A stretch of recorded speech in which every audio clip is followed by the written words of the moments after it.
Now this bad boy was the size of a husky and could maybe pass for one, except it didn't have any fur and was a top predator with extra long blade-like canine teeth. Ooh, charming. Meet the earliest known saber-toothed animal to have ever lived. It roamed the earth well before the dinosaurs. Scientists made the description of this creature based on its fossils found on the Spanish island of Majorca in the Mediterranean Sea.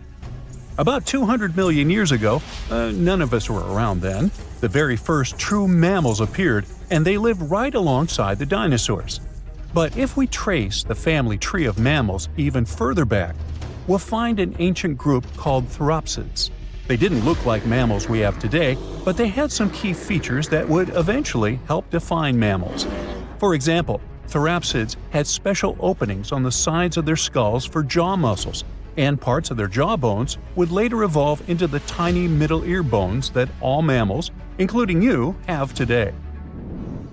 So, the new discovery is what might be the oldest known Therapsid fossil. The fossil, which doesn't have an official species name yet, belongs to a group called Gorgonopsians.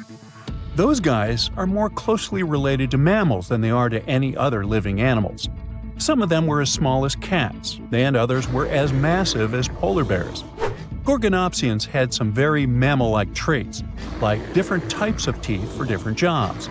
But unlike mammals, these ancient predators kept replacing their teeth, even their giant saber-like canines, over and over during their lives. Hey, that would be handy. Until now, the oldest Gorgonopsian fossils we knew about were around 265 million years old. But this new fossil is even older, dating back between 270 and 280 million years. The find was super detailed and complete, including its sharp knife-like fangs, part of its jaw, pieces of its spine, ribs, tailbones, and toe bones, plus most of one of its back legs. Even though the creature's skull wasn't complete, the scientists think it was about 7 inches long, and the animal itself would have been around the size of a medium-large dog, weighing between 66 and 88 pounds. But other than that, it didn't really look much like a dog. Even though it had some lizard-like features, calling it a lizard dog is totally wrong. Mammals and reptiles do share a super ancient ancestor from about 320 million years ago, but their evolutionary paths split a long time ago. When the newly found creature was alive, the island of Majorca was right in the middle of the gigantic supercontinent Pangaea. Back then, this area went through super wet and super dry seasons. Scientists have always wondered if major moments in mammal history happened in tropical places like this, but we just didn't have the right fossils to prove it. Now, with the discovery of the oldest known Gorgonopsian in Majorca, the missing pieces of the puzzle are coming together. It looks like some huge steps in mammal evolution could have happened in low-latitude environments we haven't explored much yet. The so-called gap in the fossil record might just be because paleontologists weren't looking in the right spots. Our hero of the day wasn't the only cool guy rocking the planet before dinos settled in. Over 500 million years ago, the weirdest predators to have ever existed ruled the oceans. The name is a bit tricky to pronounce, so I'm not going to. Okay, it's Anomalocaris, but it just literally means unusual shrimp. This creature looked nothing like anything alive today. Scientists think it was the first true apex predator, the orca of its time. Anomalocaris was massive for its era, as it grew up to 3 feet from its sharp grabbing arms to the tips of its tail fins. For a while, everyone thought trilobites were its go-to meal, but new research shows it wasn't strong enough to crack open trilobite armor. So instead, it was a speedy, agile hunter with awesome vision, and it often picked off soft-body animals that zipped through the open water. Now, another really cool creature from pre-dino times is a fish that could walk on land. Tiktaalik lived in marshy rivers that looked a lot like today's Amazon rainforest. It could grow up to 9 feet long, and it found its prey in rivers and inlets like a modern-day freshwater crocodile. It had a flexible neck and even some early versions of lungs, and thanks to them, it could survive both in water and out of it. Why fish like Tiktaalik started moving toward land about 395 million years ago is still a bit of a mystery. Around that time, the ancient supercontinent called Gondwana was drifting closer to the land that would become North America. This slow movement created lots of shallow, swampy habitats, which were perfect places for crocodile-like animals to thrive. Plus, these areas were near the equator, so they were warm and tropical. But there wasn't a lot of food waiting for them on land, so maybe they moved there for safety reasons. There were fewer predators and better spots to lay eggs there compared to the water. Creatures first adapted to living in open water, then shallow water, then marshes and river edges, and only after a long, slow transition did they finally step fully onto land. Now, how about a millipede the size of a small car and weighing as much as a large dog? This beauty lived over 300 million years ago in what is now England. Back then, during the Carboniferous period, Earth's atmosphere had way more oxygen, over 26%, compared to today's 21%. Scientists used to think the high oxygen levels were the only reason these creatures could get so big. But back then, they found a new fossil from a time when oxygen wasn't that much higher than today. They discovered it purely by accident, when a boulder split just right and revealed one of the most complete and largest giant millipede specimens ever. This one could have lived not just in swampy areas, but also in open woodlands filled with tasty seeds, nuts, and maybe even small animals. There's a chance that this beast wasn't a slow, plant-munching crawler, but a predator that would snap up whatever it could find. After dominating the Earth for about 45 million years, the giant millipedes eventually vanished. Probably the reptiles pushed them out, clearing the way for the age of the dinosaurs. Now, in case you ever wondered what would happen if you crossed a polar bear with a saber-toothed cat, here's the answer. This guy ruled the southern ecosystems after migrating 7,000 miles across the supercontinent Pangaea around 252 million years ago. It had a tough skin like a rhino's and massive canines, perfect for tearing away huge chunks of meat, and it was an excellent runner. Once it got to its new home in what is now South Africa, it replaced a whole group of local predators. But its glory didn't last long, as closer to the end of the Permian period, massive volcanic eruptions made the weather patterns change and wiped out about 90% of all species. And because top predators are usually big, slow to grow, and not super common, they often vanish among the first when massive extinction events hit. And that's how our guy here went extinct. Our final creature of the day was a dragonfly that lived around 300 million years ago and had a wingspan of over 2 feet, 6 long, spiny legs, and huge, bulging eyes, Meganjura. This 4-winged giant is most likely the largest flying insect that ever lived, and it easily outsizes today's dragonflies, which are its distant relatives. Like modern dragonflies, Meganjura like to hang out in open areas near ponds and slow-moving streams. But unlike today's dragonflies, it wasn't just catching tiny bugs. This guy was likely the top predator in these open spaces.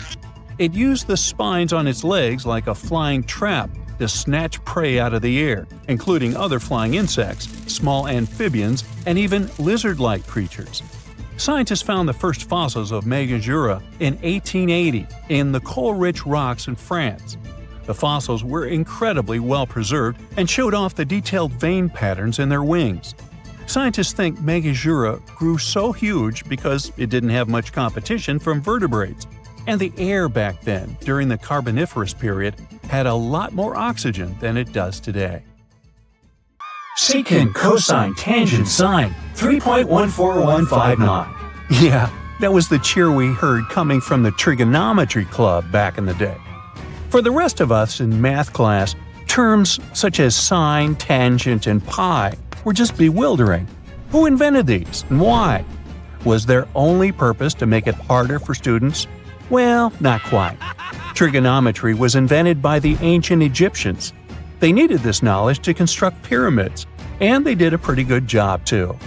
The Great Pyramid in Giza still stands today, some 4,500 years after it was built. No recalls either. So let's get out of that classroom and on a journey through time to reveal the secrets behind the ancient Egyptians' precision. Here you are, standing on the Great Pyramid's construction site, some 9 miles from Cairo. Well, the city still isn't there, as you're surrounded only by the desert and teams of construction workers. They're transporting large stone blocks weighing 2.5 tons each. They're inside a wooden sled that sits on large rollers. A crew of 8 men rolls these blocks along the ground. You immediately think of the rollers on a supermarket cash register. The principle is exactly the same, but the scale is greater, much greater. Scientists estimate that the Egyptians used 2.3 million such blocks in the Great Pyramid alone. And the block in front of you is one of the lighter ones. The heaviest of them weighed up to 15 tons. But where did all these blocks come from?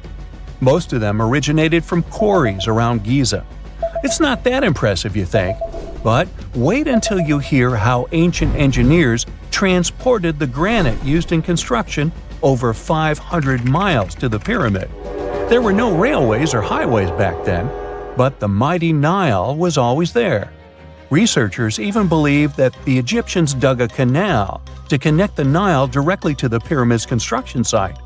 All they had to do then was to wait for the flood season to begin, and voila! The rising water levels floated the heavy stone blocks for them. But how did they lift the enormous stones on dry land to stack them up to the top? Did they use oversized cranes? Well, ancient Egyptians worked around this problem, literally speaking. One of the workers is now pointing to the giant ramp going around the pyramid they're building. This is how a mountain road zigzags its way to the top. If the ramp went directly to the top of the pyramid, then workers couldn't pull the stone blocks along it. It would be too steep. Scientists have calculated that 8% could be the maximum incline. So ancient Egyptians just extended the ramp around the pyramid. Again, these are all theories, as the ramp could have been inside the pyramid, as some researchers suggest. The exact building method is still a mystery, guarded by the Sphinx. That's its real name, right? Wrong. As the Great Sphinx is just the statue's alias. You know, the name writers take when they want to hide their true identity, or a singer's stage name. The Sphinx's real name, translated from Egyptian, means Horus in the horizon. That was the name for the Egyptian deity of the sky. The trail of mystery doesn't end there. As a man walks past you with a bucket of paint, he's going to add a touch of color to the Great Sphinx. Researchers found specks of this red color next to its ear. That was some strong paint, as it survived for thousands of years. You are now standing straight in front of the Sphinx. You look up. It's very tall, right? 66 feet to be precise. Now resist the urge to take a selfie. You can do it. Now you notice something else. It looks like the Sphinx is in the center of a giant triangle in the back. That's one side of the Great Pyramid. And no, your eyes are not playing tricks on you. The Sphinx really does sit in the center of the pyramid's lateral face. Here's where math comes in handy. A pyramid has 4 sides, called lateral faces. There's also a 5th face, the base, but that's not visible. It's, wait for it, face down. The Sphinx has one last mystery to reveal: its age. Scientists agree that Pharaoh Khafre built the Sphinx. He ruled after his father, who had built a great pyramid nearby. So both structures were finished around the same time. Let's talk about numbers again. You've heard of Cleopatra, the Egyptian princess described as a woman of great beauty. Hello? She saw the pyramids, but she lived closer to the time of the first iPhone than the time of the people who built the pyramids. Fascinating, right? You can see thousands of people around you. They're working hard to build the pharaoh's tomb. But how many of them are there exactly? One Greek philosopher estimated there were as many as 100,000 workers. Seems like an okay number for such an enormous structure, but it can't be true. Science simply can't back up this number. Egyptologists put the total number of workers at 30,000. And yes, Indiana Jones was one of them, at least on the big screen, but he showed up late. Egyptologists know a lot about the pyramids, but not everything. Not because they don't want to, but because they haven't yet dug up enough evidence. They can only guess how the building process went. First, engineers would arrive to choose the right spot and do the necessary measurements. That's why they needed all that complicated math. Then, it's time for sourcing the material, the large stone blocks I mentioned earlier. When boats deliver them to the site of the future pyramid, workers can finally do their thing. They operated in smaller groups, but there were at least 2,000 of them chiseling and carving away at any given time. Sounds like a typical construction site today? Well, that's because it is, just thousands of years ago. It's amazing what ancient Egyptians were able to achieve with just copper and stone tools. The pyramid is now complete in front of you. But is it the same pyramid we see today? Why is this structure shining bright in the desert sun? Isn't it supposed to be a dusty yellow color? Well, no. Human activity and the elements have completely stripped the outer layer of stones over time. Expert craftspeople polished these blocks using nothing but stone and sand. The end result was a smooth and shiny rock. On the day it was completed, the Great Pyramid of Giza was a perfect triangle of light. Its polished sides acted like giant mirrors, reflecting the powerful Egyptian sun. This is the point where you should put your glasses on, and that shiny thing you see at the pyramid's very top is actually gold. The capstone at the top of the pyramid is called a pyramidion. It was covered in sheets of gold. As you can guess, these were the first stones to disappear. Let's make another stop before we get you back to your classroom. We travel to the British Isles, and no, Stonehenge isn't our destination. It is Newgrange in County Meath. Scientists estimate that the ancient peoples of Ireland built this stone monument around the year 3200 BCE. This makes it older than both Stonehenge and the Great Pyramid in Giza. The function of the circular mound in Newgrange is the same as the one of the Great Pyramid and equally mysterious. The estimated amount of loose stone present in the valley is over 220,000 tons. And it's not just randomly thrown on a pile. The order in which the stones are set makes the structure water-resistant. That would explain how Newgrange had survived for so long. Kinda makes you want to splash out the cash for that waterproof phone case, huh? Well, you're back in your school desk, but today's math lecture is the last thing on your mind. You're thinking about how great the Egyptian pyramids are, and if we have something similar today. It turns out modern engineers are just as impressed with the Great Pyramid as you are. There's a glass pyramid sitting in the main courtyard of the famous Louvre Museum in Paris. The panorama of San Francisco wouldn't be complete without the 48-story Transamerica Pyramid. But Las Vegas went the furthest. There we find the Luxor Hotel. It's so big that it's the third largest pyramid on the planet. And guess what's in front of it? Yup, a replica of the Sphinx. It's 110 feet tall, 2 stories higher than the one in Giza. Yeah, everything's bigger in Vegas. When you think of beaches, the first scary thing that pops into your head is probably sharks, right? Those poor guys have a bad rap as the big bullies of the ocean, but honestly, they have way fewer fatal run-ins than jellyfish, algae, and even sand. Every year, tons of people flock to the beach to soak up the sun and chill by the waves, but digging holes in the sand can actually be pretty risky. In February 2024, a tragic incident occurred when a 7-year-old girl got trapped after a roughly 5-foot deep hole she dug with her brother caved in on her. Despite efforts from bystanders to rescue her, help arrived too late. You might think digging in the sand is harmless, but deep holes can be a final exit trap. Sand is defined by its size, not by its material. Most beach sand is quartz, but tropical spots might have coral sand. The weight of the sand depends on what's mixed in. Pure quartz is pretty light, around 90 pounds per cubic foot dried out, while more mixed sands can get way heavier. When sand is wet, it holds its shape better, but when it dries out, it's a whole different story. If you dig a hole and then it dries, it's likely to collapse. The danger increases dramatically if someone is standing near the edge, adding weight and making it even more unstable. Once that sand starts falling in, it fills up all the air pockets, making it hard for anyone trapped inside to breathe. Rescuing a person from a sand collapse is tough. Sand is heavy, and keeps collapsing, so rescuers need to move fast. Ideally, they've got about 3 to 5 minutes before the trapped person suffocates.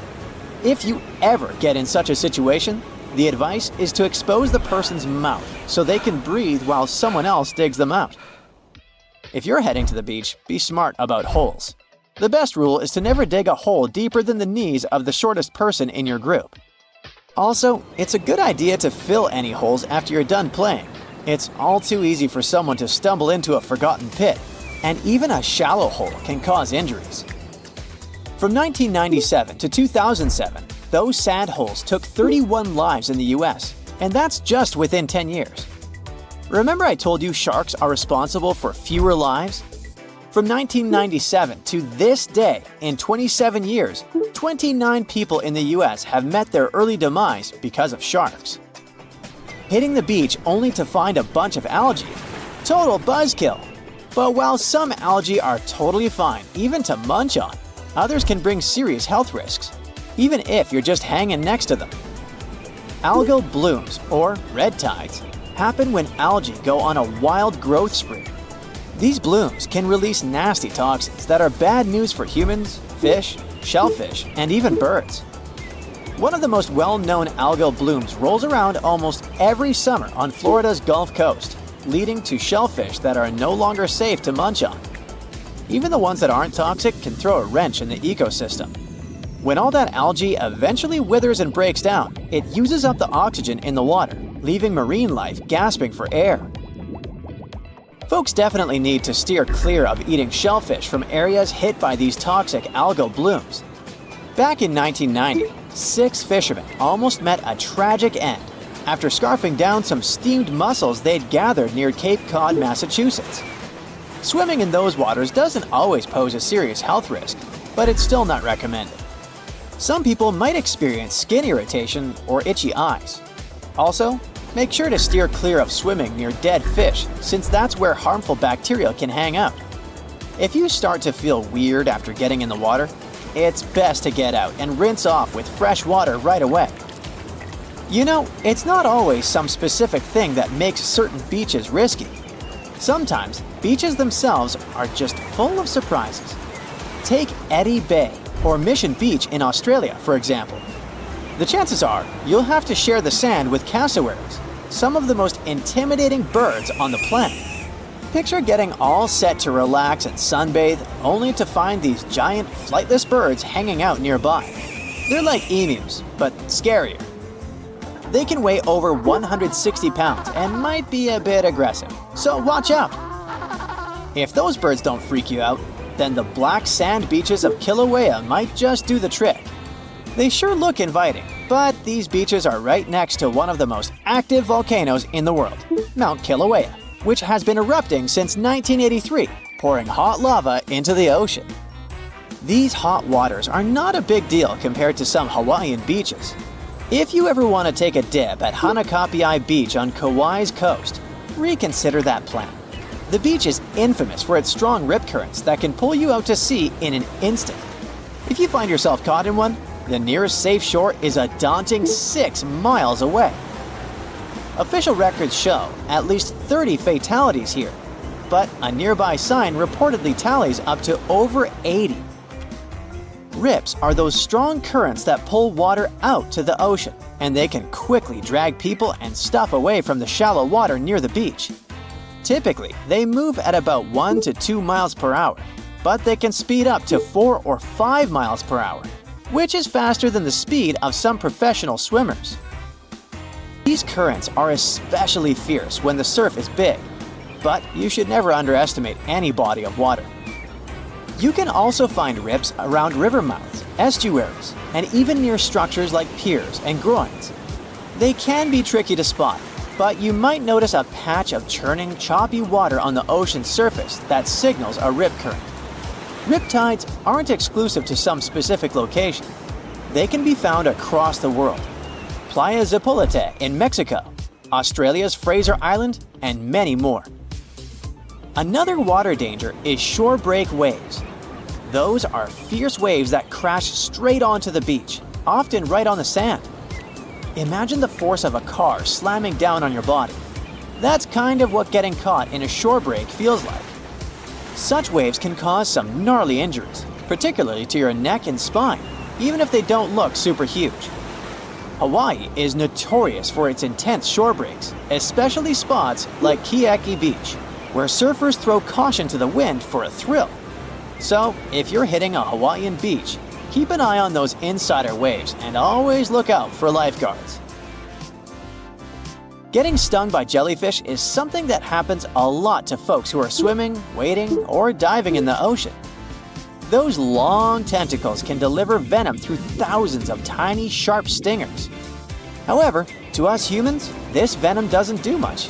Yeah, it's very unpleasant. It gives us burning sensations and probably some skin redness. But that's mostly it.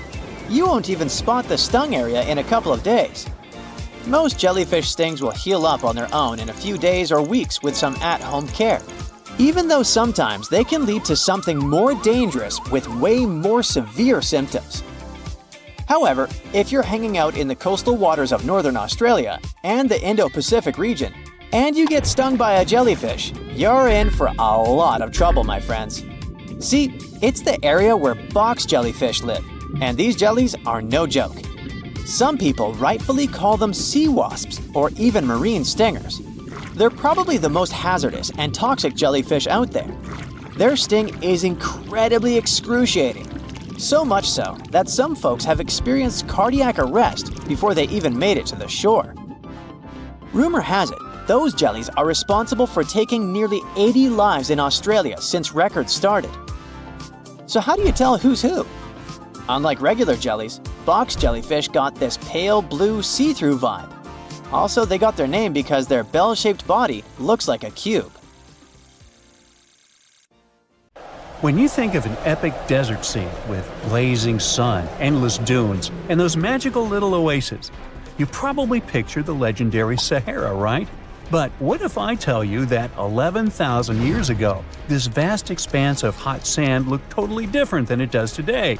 Yeah, I don't know, I wasn't around then. But I'm told that back then, what we now call a desert was a lush paradise, brimming with lakes, rivers, grassy plains, and even woodsy forests. So, where did all this water go? There are many stories about the distant past of our planet when deserts were covered with jungles and forests. And then something happened, like changing climates or colossal earthquakes, and it all turned green lands into dunes. But how about a theory that Sahara became a desert because of humans and goats? The Sahara has seen its fair share of wet and dry drama throughout the ages, mostly thanks to little shifts in Earth's orbital tilt, causing variations in how much solar radiation hits the atmosphere. There were even times called the African humid periods, when the rain would pour in and transform the dry landscape into a bright green haven. But between 8,000 and 4,500 years ago, something really funky happened to this region. Certain areas went from humid to dry, way too fast to explain it by just orbital changes. In the blink of an eye, the lush Sahara turned into the Sahara we know today. Now, if you ask scientists why it happened, they will tell you, oh, it's just poor parameterization of the data. Bet you didn't get it, did you? What? Well, right, let me translate it from scientific to common human. It means they really don't know the answer themselves, and they got a bunch of missing puzzle pieces.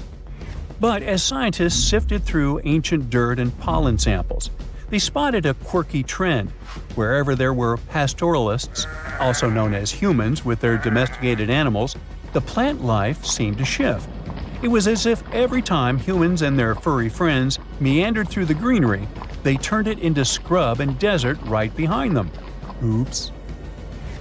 Yep, chances are that by overgrazing, humans were sapping moisture out of the atmosphere, since plants give off moisture, which helps make clouds and making things even sunnier, leading to a quicker end of the humid vibes. Plus, our ancestors may have been getting a little too cozy with fire for land management, further speeding up the desert takeover. Anyway, scientists are sure that this lush Sahara would have turned back into desert eventually, even if humans hadn't shown up, thanks to Earth's natural rhythms. So there's no need to pin this abrupt change solely on humans. It could simply be about nature getting feedback from vegetation and dust cycles. It's difficult to determine what caused these changes, as it's all interconnected. During the last humid period, the Sahara was filled with hunter-gatherers. As things got a little drier, they started herding animals for food. The weather pushed people to herd cattle. It's also possible that grazing sped up the landscape degradation. So, which came first, the chicken or the egg? Or in this case, the human or the cow? It's tough to tell with the evidence we have now. Now today, it's safe to say that water is no longer that big of a problem in the Sahara, even though it's a huge desert and the times of lush forests there are long gone. But technology's got us covered. For example, the Nubian Sandstone Aquifer System, the biggest underground water stash on the planet. It's nestled beneath the Sahara Desert's eastern edge and stretches across 4 northeastern African countries – Sudan, Chad, Libya, and Egypt, covering a whopping 770,000 square miles and holding around 36,000 square miles of groundwater. Just look at the pipes transported when it was being built. It's the world's largest irrigation project. No wonder it's feasible to thrive in the Sahara today. But imagine thriving in the Sahara Desert with just one water source. Sounds like a tough gig, right? But the ancient Garamantes did just that, surviving and even thriving for nearly 1,000 years without monsoons or rivers flowing to their desert paradise. These clever folks were the trendsetters of urban life in the sands, and even the Romans couldn't help but notice their genius. While many thought they were just desert-dwelling savages, the Garamantes were busy building an empire in one of the toughest climates on Earth. But how did they do that? Well, they got crafty and dug a whole bunch of underground tunnels to tap into a massive sandstone aquifer. They were literally squeezing every drop of life from under the dunes. But recently, research showed that the Garamantes weren't just hardworking, they were pretty lucky too. The Garamantes had an underground aquifer that brought water up to a hill where they built over 500 fogaras, which are irrigation systems, some stretching as long as 2.5 miles. It was like sipping water through a straw, which let them irrigate their crops for nearly a century, especially since even a little rain would help recharge the system. But eventually, due to rain insufficiency, the aquifer ran low, and reaching it again would have meant digging more tunnels and relying on more people. That's a tough problem, considering these people were in the middle of food and water shortages. Guess I don't need to tell you what happened to the Garamantes, do I? The fall of the Garamantian culture might be linked to several factors. It may have been due to climate changes, or they may have simply used their water resources too much. Back in the day, the Sahara Desert was actually fertile agricultural land, thanks in part to the cool irrigation system the Garamantians created. But since fossil water isn't something you can replenish over time, the groundwater levels dropped pretty low. This likely played a big role in the kingdom's decline by the late 7th century CE. That sounds like someone who hit a lottery jackpot, used up all the money, and went back to their original not-so-cool job once the bank account got fully drained. Oh, by the way, even if the Garamantes left some secret wisdom messages for us, the chances are we'll never get what they wanted to tell us. Nobody really knows what language they used, and their texts are nearly indecipherable to us today.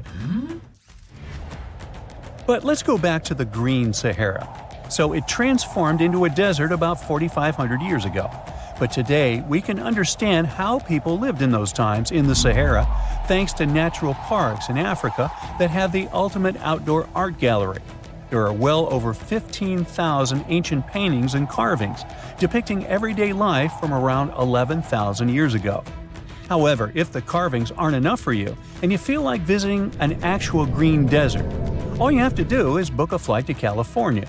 One of the most beautiful phenomenon in the world, the superbloom, takes place here. Look at all these colors – orange, green, pink. It's a miracle. Wildflowers bloom right in the middle of a hot desert after several years of rainfall in dry places. It's such a bright and colorful landscape that superblooms can be seen from space. This rare phenomenon can be observed in other arid places and deserts in western and southern Africa, Western Australia, and Chile. In all these places, the weather is very hot and dry in summer. Mild humid air comes in winter, and this is the ideal environment for mass flowering. Flower seeds that lie in desert sands can wait for decades before starting to produce flowers. When the hot sun destroys all the weeds and grass, and the rainfall becomes enough to moisten the soil, the seeds are kind of like, well, okay, now it's our turn to play a big game. And then hundreds of thousands of tourists come to take photos and post these beautiful pictures on social media. And this, unfortunately, is one of the main dangers for flowers. Therefore, if you find yourself in a place like this, don't pick the flowers and don't trample on them. Stay on the path, don't litter. Take only pictures and leave only footprints. You get it? Good. If there's a question that still baffles archaeologists to this day, it's this one. How did the ancient Egyptians build those magnificent pyramids? As far as we know today, their resources were quite limited, especially in terms of tools and building materials. We still don't have a fully satisfying answer, but hey, we've got some pretty amazing theories worth considering. The leading contender among these theories involves the clever Egyptians employing a sneaky strategy. Now picture this. They constructed a slanted and curving mound made of bricks, earth, and sand encircling the pyramid to be. As the pyramid grew taller and taller, they simply increased the height and length of this wacky structure. It's like they were playing an ancient game of Jenga. Now, how did they get those massive stone blocks up there? Well, according to the legendary ancient Greek historian Herodotus, they used sleds, rollers, and levers. It sounds like they turned construction into a supersized game of tug-of-war. And guess what? Herodotus also claimed that the Great Pyramid, you know, the one from Giza, the granddaddy of them all, took a whopping 20 years to build. There's more. Herodotus also dropped a mind-boggling number on us. 100,000 men were supposedly involved in this pyramid extravaganza. Did they hire the entire Egyptian population? Well, it might not be as far-fetched as it sounds. These men were probably mostly farmers, so they probably focused on the pyramids when there wasn't much work to be done in the fields. You know, like during the flood season of the Nile River. Obviously, specialists in the archaeological community had something to add to this theory. By the late 20th century, they discovered some evidence that suggests the workforce might have been smaller and more permanent than previously thought. Instead of a massive army of 100,000 pyramid builders, they proposed that a modest crew of around 20,000 workers, accompanied by support personnel like bakers, physicians, and even spiritual leaders, could have gotten the job done.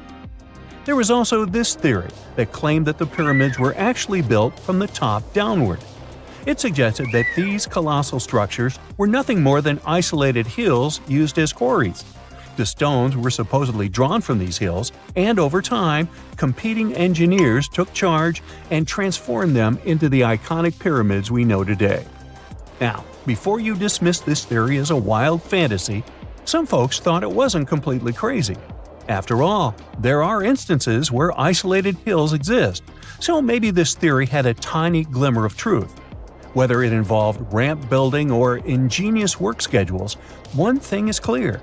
Those pyramids have definitely left their mark on history and on our imaginations. Now, speaking of ancient Egyptian mysteries, there's this gigantic unfinished obelisk sitting in ancient Egypt, and scientists are trying to figure out how it was shaped. Now, some people suggest that our industrious ancestors used handheld pounders to get the job done. One expert has a different take on the matter, though. He argues that if we take a closer look at the pattern left behind by the shaping tool, we'll notice something peculiar. The walls of the trenches surrounding the obelisk display a neat and even pattern, which is pretty unlikely if they were pounded away by mere mortal hands. According to this expert, those horizontal striations are usually the result of a tool that takes breaks while removing material, leaving its mark on the surface. But wait, there's more.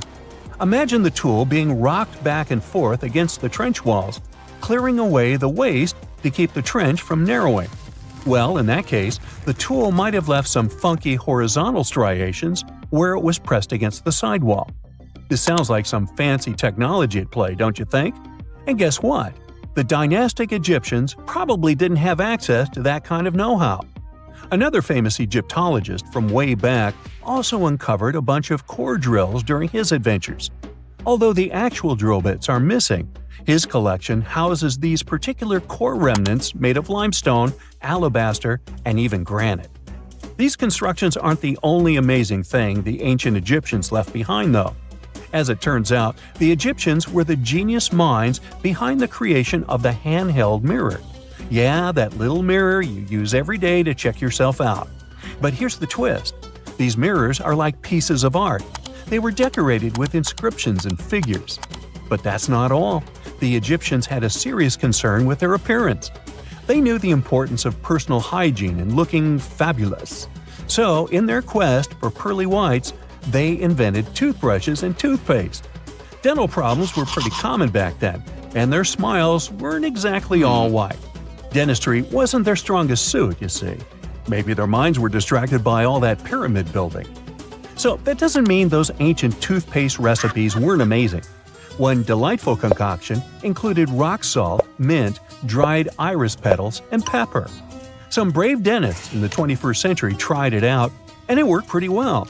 Ground-up ash was also used in another recipe to create a tooth cleansing paste. Mint was missing, so that didn't do much for their breath.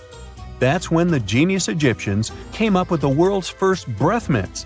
They made tablets from heated spices like cinnamon, and they mixed it with honey. Now, let's shift gears to home decor, Egyptian style. They surely took ornamentation to the next level.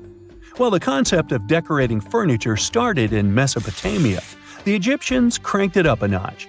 They went all out with different colors of ink and even developed various weights of paper.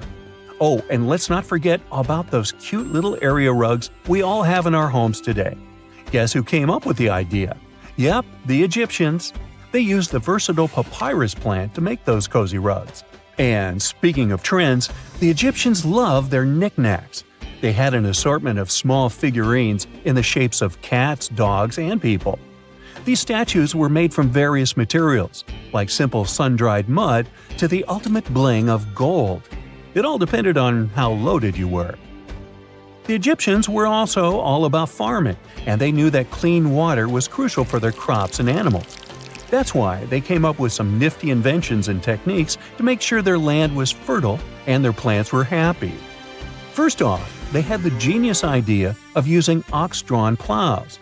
They had two types of plows, heavy and light. The heavy plow would strut its stuff, cutting deep furrows in the soil, while the lighter plow followed behind, fluffing up the earth. But they didn't stop there. After plowing, the Egyptians would break up clumps of soil and sow the rows with seeds. To give those seeds a good old squish into the furrows, they'd march their livestock across the field, effectively closing up the furrows. But hey, all that hard work would be pointless if their seeds were as dry as the Sahara. That's where irrigation comes into play. The Egyptians were so good at it that other cultures, like the Greeks and Romans, couldn't help but copy their techniques. Now let's switch gears and talk about the marvelous architecture of ancient Egypt. These folks weren't just skilled farmers, they were also architectural maestros. They built these fancy canals to carry water to farms and villages, and boy, did they know how to make those canals look pretty. Just imagine strolling along a canal lined with ornate structures. The pharaoh Ramesses the Great was quite the overachiever when it came to construction. One of his mind-blowing creations was the construction located at Abu Simbel. This building was designed so that twice a year, the sun would shine directly into it and illuminate the statues of Ramesses. And let's not forget about the corbelled arch. Without this architectural gem, we'd be missing out on some mind-boggling structures like the Great Pyramid. The Egyptians knew how to make things stand tall and proud, thanks to their engineering and construction wizardry. They built grand halls and inner sanctums that make your jaw drop, and some of these temples doubled as astronomical observatories. Now, we wouldn't call this island mystical unless there were tales of giants living here. The island of Gozo in Malta is the backdrop of an ancient legend. Malta is an island country located in the Mediterranean Sea, just south of Europe. It's a very strategically located archipelago. Throughout history, it was ruled by many different societies, such as the Phoenicians, Greeks, Romans, and Carthaginians. One cold night, thousands of years ago, a farmer noticed the sky turn orange, then red, when he heard a loud thump. Although the ground seemed to be moving, this wasn't an earthquake. When he looked toward the woods, he saw a giant silhouette, taller than the trees. As he fearfully approached, he realized it was a woman, a giant woman. She introduced herself as Sansuna. Unlike the terrible giants of many tales, Sansuna didn't want to exterminate the human race. She was loving and caring. She told the farmer that she and her people could help protect their land from invaders. The locals were pretty interested in this offer. Since Malta is located in an important commercial route, it was constantly being invaded. The story says that Sansuna settled in Malta, and sooner rather than later, she was moving things around. And when I say things, I mean monoliths. Sansuna carried huge stones on her shoulder to build a magnificent temple called Gigantia, which means place of giants. She even did this while holding her half-giant, half-human kid on the other shoulder. Some say Sansuna lived exclusively on beans and honey, although others replaced honey with water. The funniest bit here is that Malta is the 10th smallest country in the world, but it somehow managed to host giants. Hey, go figure. The temple looked like a giant game of Tetris, with some stones weighing as much as 20 elephants. Some of these monolithic rocks are so heavy, scholars guess it would take 50 men working together to lift just one stone. Now, as much as this is entertaining, humans never proved giants were real, so this story couldn't be true. There's a brief mention of a species of giants called the Nephilim in some ancient texts. The Nephilims would have been terrible giants that wreaked havoc on the earth and only survived until the Great Flood. But nobody ever found real proof of this species really existing on Earth, until this came along. The world of Maltese archaeology unearthed quite a few shocking things in the past years. One of them are known as the hypogeum skulls. Hypogeum is the Greek word for underground, and this incredible site was discovered in the first decade of the 20th century. Back then, Malta's National Museum director received an important phone call. Someone had accidentally dug some impressive bones and asked him to come check it out. The hypogeum looked like an underground city, filled with mazes and rooms that stretched along multiple floors. They were all made with similar limestones as the Maltese temples above ground.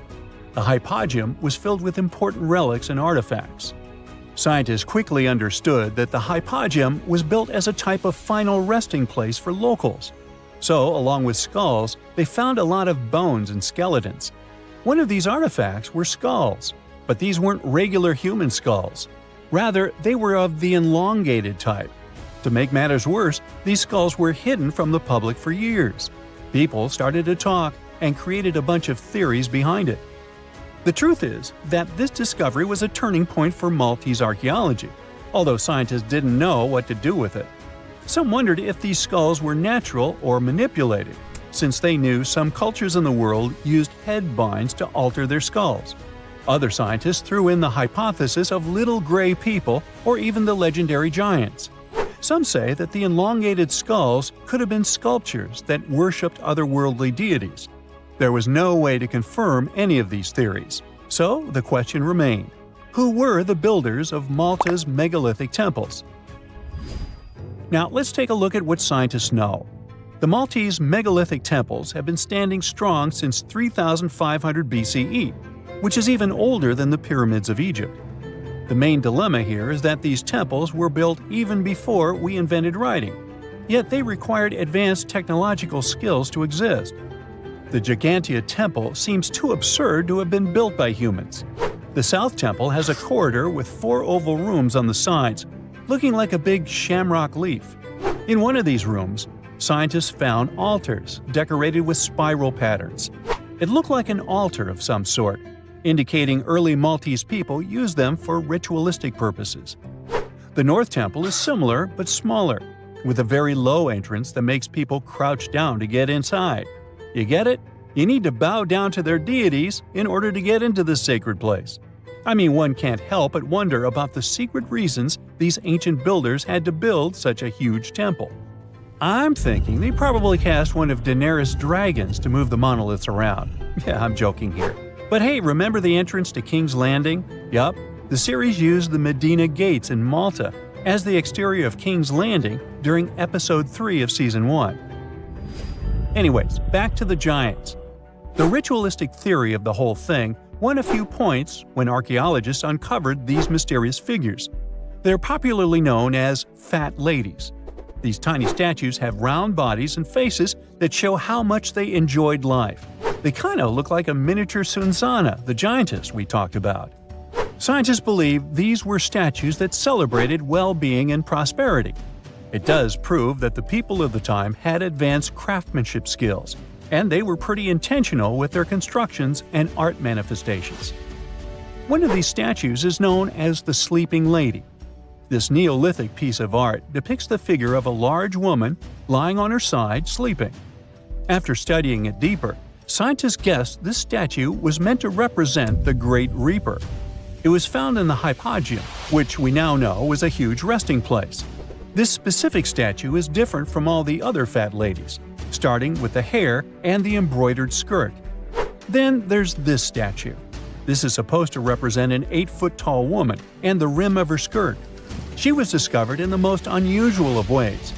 A farmer was trying to plow his field, but he kept hitting large blocks of stone. All the way back in 1915, the farmer called Malta's National Museum director and asked him to come check it out.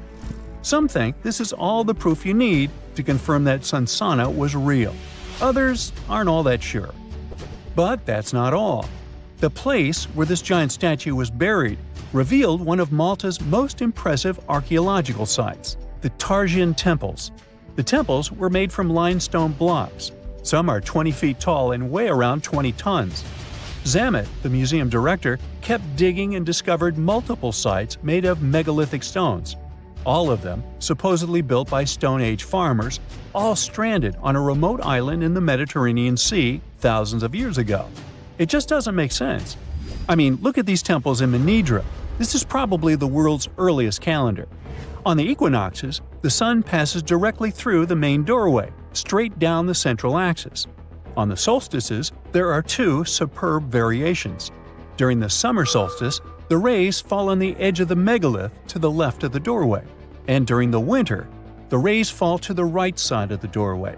It's astronomical precision at its finest. And what about the structures in the Hall Tarsian that we've already talked about? This complex is the oldest one in all of Malta.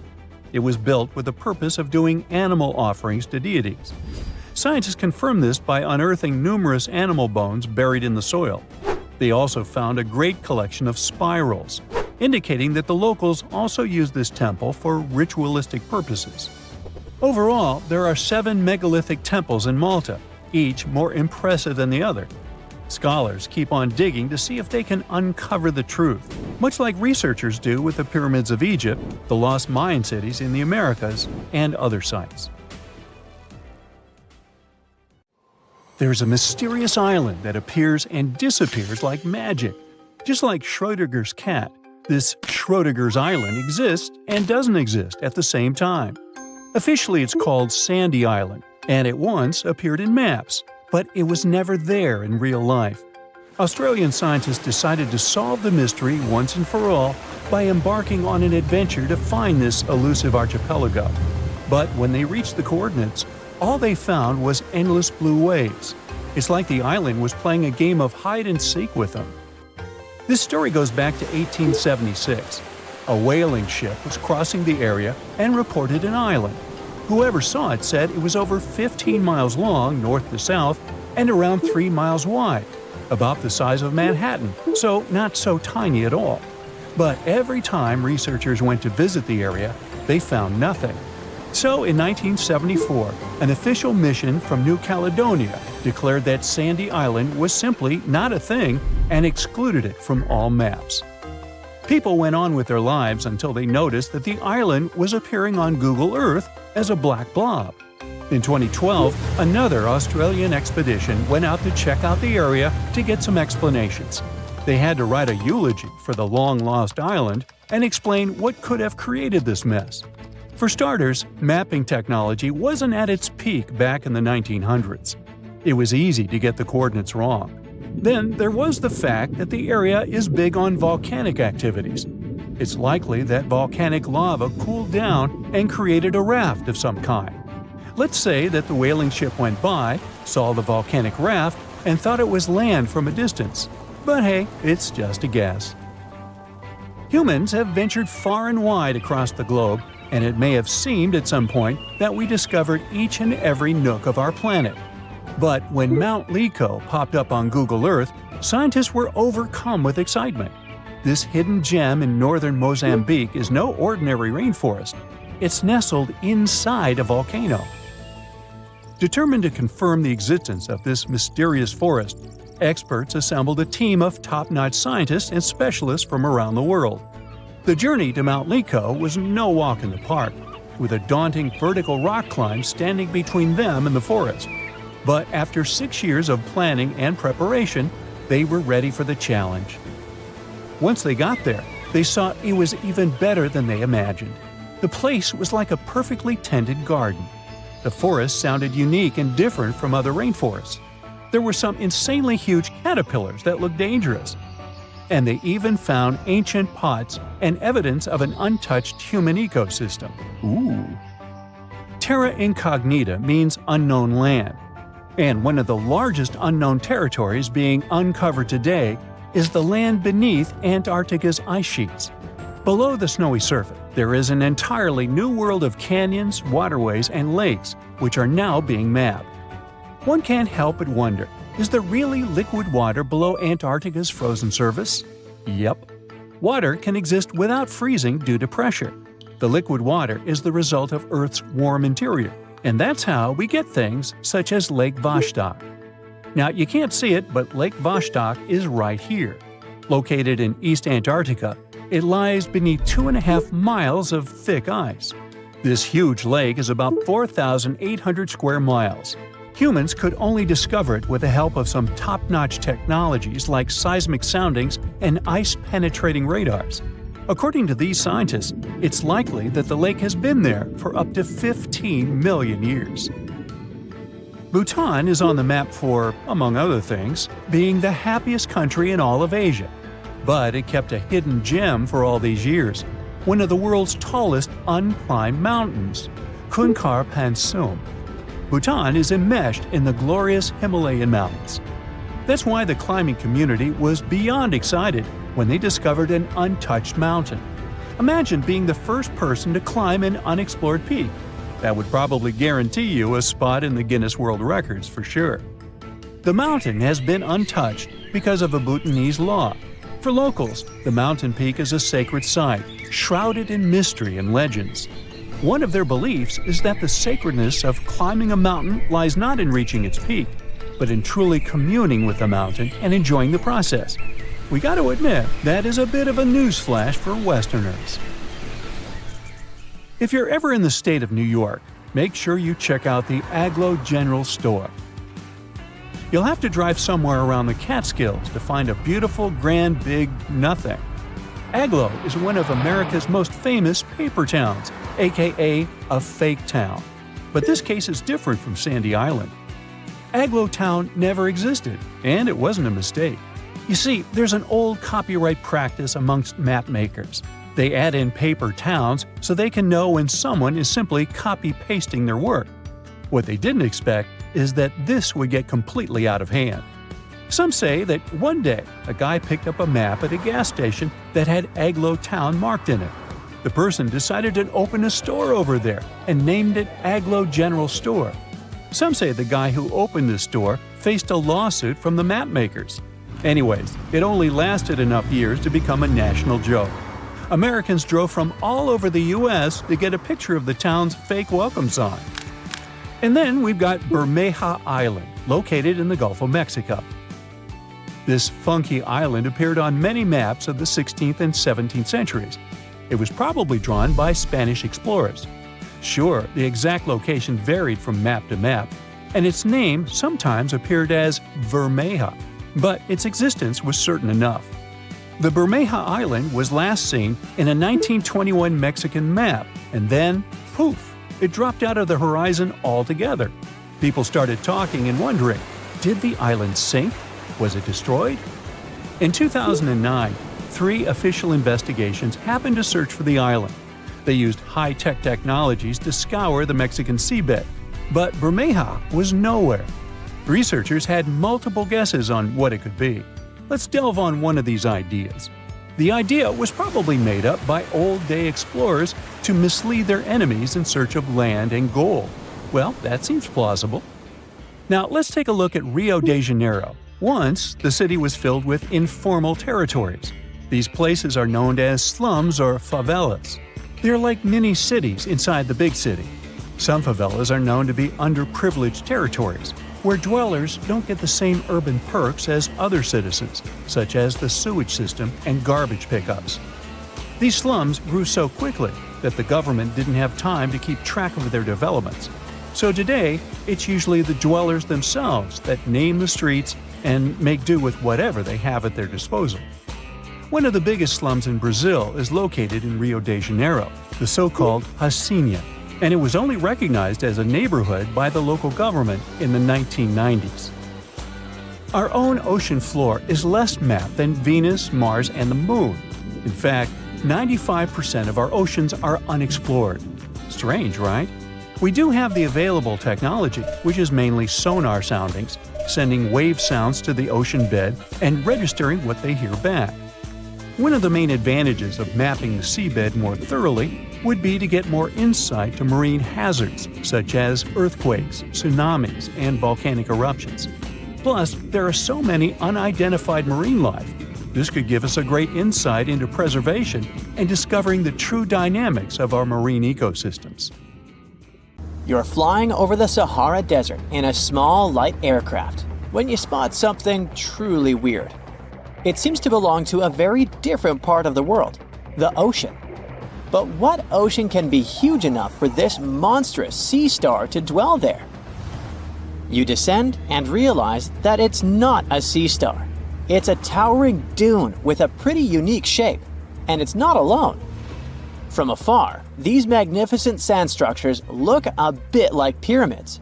They have pointed tops and radiating arms. Called star dunes, they're the most complex and largest desert dunes in the world.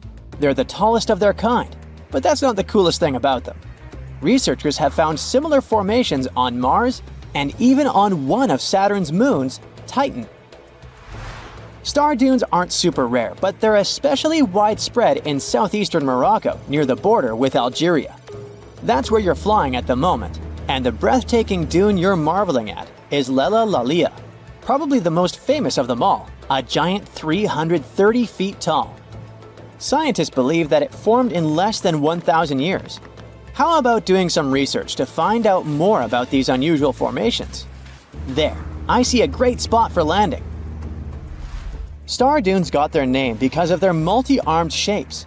They form in areas where winds change direction throughout the year.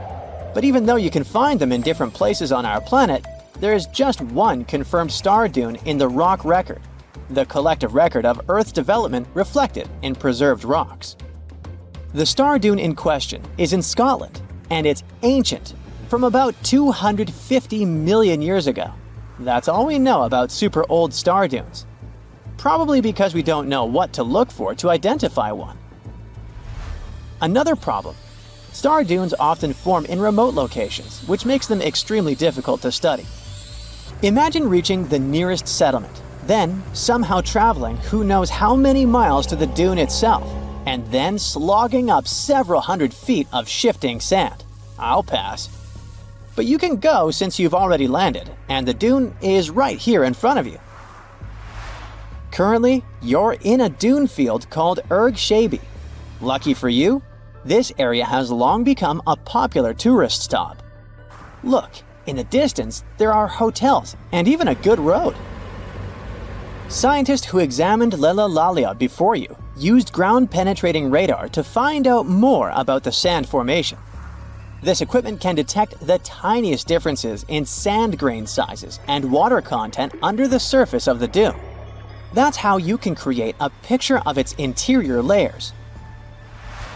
Look out! Phew, it was a close call. See this trench? The researchers dug such trenches to take samples of long buried sands and then examined them. It's a pretty cool process. The thing is, while buried deep inside, the quartz in the sand accumulates radiation coming from natural sources within our planet. We can compare the grains of quartz to minuscule rechargeable batteries. They can store the energy they get from radiation. When researchers bring them to the laboratory, they can make the grains release that energy, which comes out in the form of light. Scientists can measure the brightness and say when the sand enjoyed sunlight for the last time. Now, when those experts who dug the trenches looked inside Lelalalia, they were shocked. The enormous formation turned out to be very young. For a dune, of course. You'd expect a dune that is several hundred feet tall to be pretty old, like thousands or tens of thousands of years. But that wasn't the case. Well, at least not entirely. The upper part of the dune has turned 900 just recently. But look at the sand near the base of the dune. Yep, right there. Well, it was buried there around 12 or 13,000 years ago, representing ancient dunes in the area. Those good old dunes were active for a couple thousand years, and then something went wrong. Because for a whopping 8,000 years, the sand wasn't accumulating there. A mystery? Scientists might have an explanation. You see, the first part of this quiet period occurred during the time when the climate became warm and wet. Yep, even in the Sahara. It happened about 11,700 years ago. It was the end of the last ice age and the beginning of a new era, the Holocene. And guess what? The Sahara went green. It started blooming like your local botanic garden. Plants started popping up all over the place, stabilizing the sand. If you had visited the Sahara during that period, you wouldn't have recognized this place. But you would have likely come across humans wandering marshy landscapes and hunting for food. Researchers have found pottery fragments and stone tools on one side of Lelalalia. That's true. As sand dunes form and then shift throughout their lives, they swallow and protect ancient remnants of life. Just dig well enough and you might find something that will provide you with a window into the past. It can be ancient fossils, anything from fossilized shells and corals to prehistoric plants. Those can offer precious insights into the history of our planet and the living beings once inhabiting certain regions. Now, it might come as a shock, but in the Sahara Desert, scientists have uncovered well-preserved marine reptiles and fossilized fish within the layers of those ancient sand dunes. They are the remains from the time when the Sahara was covered with a sea millions of years ago. Anyway, it's time to leave that ancient paradise if you want to survive. 4,000 years ago, the wet period came to an end, and the Sahara dried out again. Interestingly, our dune didn't begin building up right away. For some time, sand probably blew through but didn't accumulate. Or the dune could have started growing in a different location. And it's a valid theory since scientists have discovered recently that Lelalalia shifts around 1.6 feet every year. It also accumulates about 6,400 tons of sand every year. Now, if you've been inspired by your dune trip and are now eager to explore more of them, I've got some unpleasant news for you. Unfortunately, although there might be star dunes locked in sandstones around the globe, they're super tricky to detect. The problem is, dunes are huge, but they lack a single distinguishing feature. So you'd really need large exposed beds of rock if you want to get a wide enough view to identify a star dune. On the bright side, there surely are places where it might be possible to do such research, but you should be ready to know that it might be just a set of various features that look like other dunes. But if you combine them, you'll say, it's likely to be a star dune. Comment below if you'd like to go on a trip in search of a star dune. Meanwhile, we'll continue our journey. You decide to have some rest and start climbing down the side of the dune. That's when you begin hearing it. Terrible, haunting sounds. Are there ghosts nearby? Worry not, you're safe. You might have heard of a phenomenon called singing sands. As you walk down some sandy slopes, you disturb the grains of sand.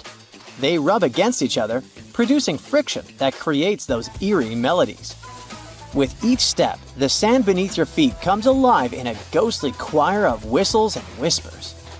The sounds range from low hums to loud, high-pitched wails, as if an otherworldly symphony is echoing through the dunes. But of course, scientists have their own very practical explanation, attributing this phenomenon to the right atmospheric conditions combined with the unique size, shape, and moisture content of the grains. Now you've almost made it all the way to the bottom of the dune, but beware of slip faces. When a sand dune reaches a certain steepness, it develops a slope. That's the very slip face I was talking about. This slope is usually on the leeward side of the dune and sheltered from the prevailing wind. Sand grains start accumulating on the windward side, slowly creeping along the dune's gentle slope. At one point, they reach the top. Gravity takes over and they start sliding down, triggering a cascading effect. It looks like a miniature sand avalanche, and I wouldn't want to end up in its way. A gruesome discovery took place in Egypt some years ago. You want to hear about it? 16 human hands, carefully buried in 4 eerie pits. They didn't look too much like human hands at first, since they were abnormally large, but they were. Weirdly, there were only right hands. No left hands were in sight. It turned out that it points to the practice of an ancient dark ritual. Old Egyptian art and tales talked of a ceremony where warriors would present the right hand of their adversaries as proof of victory and ask for gold in return. Egyptians believed in the afterlife, so cutting off someone's hand meant you cut off their power eternally. Guaranteeing this type of defeat was interesting to the winning party. Here, the fight was between Egyptians versus Hyksos, who lived in what was once known as Canaan. Egypt has always been the center of some history-changing findings, and some time ago, this papyrus was found. If we stretched it open, it would be just a tad bigger than the height of a skyscraper. The world's tiniest skyscraper, which is located in Wichita Falls, Texas. When humans didn't write on their notes app, they wrote on this thing, made from the medulla of a papyrus plant. Around 2,000 years ago, ancient Egyptians wrote something reminiscent of a book where they describe most of their funerary traditions and their visions of the afterlife. It's considered one of the most important texts from ancient Egypt and is still sold in bookstores to this day. This ancient manuscript was unearthed from a chamber located just south of the Pyramid of Djoser, located in Saqqara. Oh yes, Djoser is the oldest pyramid in Egypt and not the Giza pyramids like most people think. So recently, the site of Saqqara buzzed with excited archaeologists who probably found one of Egypt's oldest complete mummies. They believe that this beautiful and well-preserved mummy was that of a wealthy man. He was discovered in a deep shaft, covered in layers of gold leaves. There are many symbols that show he was an important and wealthy man, like the band he wore on his head, the bracelet on his chest, and the fact that he was embalmed with a tunic, which was reserved for Egypt's finest. The most exciting part of the entire discovery was finding the resting place sealed with mortar, just as the ancient Egyptians had left it 4,300 years ago. Now this may sound weird, but back in 2008, archaeologists discovered a missing pyramid. Now it went missing because it deteriorated over the span of 4,000 years. Today, you can only see its base. It was a pretty important site back in ancient times. It is said that around the area of the pyramid, the ancients hosted a special type of ceremony where high priests would carry mummified remains of sacred bulls. Now here's a fun fact. Ancient Egyptians believed that Apis bulls were earthly incarnations of the city deity of Memphis and was connected to rites of fertility. It wasn't just any Apis bull though. They needed to be all black with a single white mark between its horns and a bunch of very specific characteristics. They were selected by the local priests and honored until they passed away. After that, they were mummified and buried in underground galleries. Meanwhile, this missing pyramid sort of disappeared around the 1800s. It was a German archaeologist who first found it in the village of Saqqara. He called it the Headless Pyramid when he first found it. But then, years after the official discovery, the desert sand came along and covered the whole thing. There were some excavations between the 19th and 20th centuries, but they weren't too systematic. That's why scientists were so thrilled when they dug an entire pyramid's base after removing the 25-foot mound of sand that was covering it. Oh, and it turns out American archaeologists are excavating a cemetery in Egypt that could contain over 1 million mummified bodies. So far, archaeologists have dug around 1,700 mummies. One of the main differences from other classic Egyptian mummies is that these people weren't kings and pharaohs. They were commoners that most likely lived about 1,500 years ago, when Egypt was controlled by the Roman and Byzantine empires. The name of the cemetery is cool, though, the Way of the Water Buffalo, just in case you want to check it out on your next trip. Other than bulls and buffaloes, ancient Egyptians also liked baboons. Are you seeing a pattern here?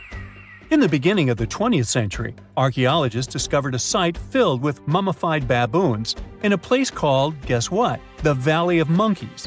An animal wouldn't have been mummified if it wasn't considered important. Certain animals were more important than others, since they were linked to specific deities. Jackals were connected to Anubis, the ancient god of the afterlife, and cats were likened to the female deity Bastet. Baboons were a pretty big deal, since they were believed to be connected to Thoth, the deity of wisdom and advisor to Ra, one of Egypt's supreme deities. The archaeologists who studied these animals weren't too happy. They think these baboons were kept inside and were deprived of sunlight for most of their lives. They had extreme vitamin D deficiencies and they were poorly fed. Maybe Thoth got angry with these baboon keepers. Just a guess. Since there's never a boring day for archaeologists in Egypt, they also found human mummies with golden tongues. Since Egyptians were all about the afterlife, they believed that golden tongues might help a person speak once they pass to the other side. I mean, it's a long shot, but hey, why not? Some of these mummies were placed in wooden coffins with goods, such as necklaces, pottery, golden artifacts in the shape of lotus flowers and scarab beetles, and iPhones. Just kidding. A new temple was also unearthed recently in Egypt. Scientists believe it was dedicated to honor Zeus Cassios. That deity would be a cross between Zeus, the almighty Greek deity of the sky, and Mount Cassios. While digging around the Sinai Peninsula in Egypt, archaeologists spotted 2 pink granite columns poking out of the ground, and bingo. They believe these columns represented the temple's front gate and collapsed during an earthquake many years ago. And speaking of deities, there weren't only super serious deities. Recently, scientists unearthed a golden ring in a city south of Cairo. No, Frodo, it's not magical. It was a normal gold ring, but it had the depiction of the deity of fun, officially named Bes. This deity is often described in sacred texts as a happy chubby dwarf. Today, many tattoos we get are sorta deprived of any sense and are made of aesthetic purposes only. In ancient Egypt, though, women would get tattoos as a token of protection for childbirth. That's what scientists think, at least. Around the Nile region, scientists found some mummies that had well-preserved tattoos, which is a rarity since the skin deteriorates so easily. 2 of these women tattooed their lower backs, and the drawings were simple. They were mostly pictures, including that same chubby dwarf we just talked about, Bes. He also had a side hustle as the protector of women during childbirth. Now, would you believe me if I told you ancient Egyptians invented robots? No? Well, that's because that's not entirely true. Sure, they were astronomers, mathematicians, and engineers, and somehow they also squeezed an eccentric invention into that package. An automated deity some scientists called Hathor. This wooden statue had been in the Metropolitan Museum of Art for years before someone noticed its secret. With the help of an X-ray machine, specialists discovered a mechanical operating system inside it. The pulley-like axis goes from the statue's shoulder to her left leg. When the system rotates, the statue raises and lowers her hand. Hey, pick me! Pick me! I got my hand up here. There once was a kingdom where the ancient Egyptians traveled to buy gifts for pharaohs, sort of like an ancient shopping mall. This kingdom, named the Land of Punt, was rich in luxury goods, including gold, aromatic resins, blackwood, ebony, ivory, and exotic animals like leopards and baboons. All of these sound like great gift ideas to me. The Land of Punt was an especially important trading partner for Egypt for over 1,000 years. But if you plan to go there, the bad news is that it hasn't survived to these days, and nobody knows for sure exactly where Punt was located. We only know about it from records. The most famous of them were left on the walls of the temple of Queen Hatshepsut, who had sent an expedition to Punt. Scientists have been trying to find the exact location of this rich land for over 150 years.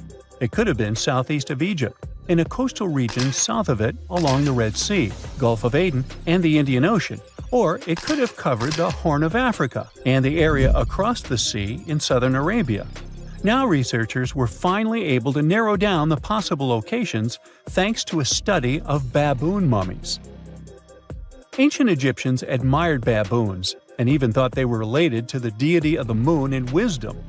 One species, the sacred baboon, was often shown in wall paintings, sitting with its tail curled to the right, and was mummified in this position. Another type, the olive baboon, was wrapped up in one giant cocoon. Both types were found in the tombs of the Valley of the Kings. But if you remember geography lessons, baboons just don't wander around Egypt, so they must have been brought there through trade with other regions. Primatologists, Egyptologists, geographers, and geochemists look at the mummified baboons from two different time periods in ancient Egypt. Some were from the New Kingdom period, and others were from the Ptolemaic period. The scientists did some more hard work and analyzed tissues from 155 baboons from 75 separate places in eastern Africa and southern Arabia. Those were all areas that they thought could be the ancient land of Punt. They measured oxygen and strontium in the baboons' bodies. When animals drink water and eat plants, their teeth, hair, and bones show a geographic signature of where they've lived, thanks to these elements they contain. Scientists use a special method called isotopic mapping and found out that the New Kingdom baboons they analyzed came from a location in Eritrea, Ethiopia, or Somalia. 5 mummified baboons from the Ptolemaic period had strontium levels that matched those found in Egypt. So, ancient Egyptians might have had a special place to breed and keep baboons, probably in Memphis, a city in Lower Egypt, not Tennessee. Meanwhile, paleontologists from New Zealand got lucky, as some boulders had split open from the tide and revealed fossils of the largest penguin that has ever lived on Earth. The scientists used laser scanners to make 3D models of the ancient penguin bones. They compared these bones to the flipper size of modern penguins and did some math as to how much the old penguins might have weighed. Today, the biggest penguins, emperor penguins, weigh between 55 to 100 pounds. Researchers think that the penguins from the past that they found weighed around 340 pounds, real giants in the penguin world.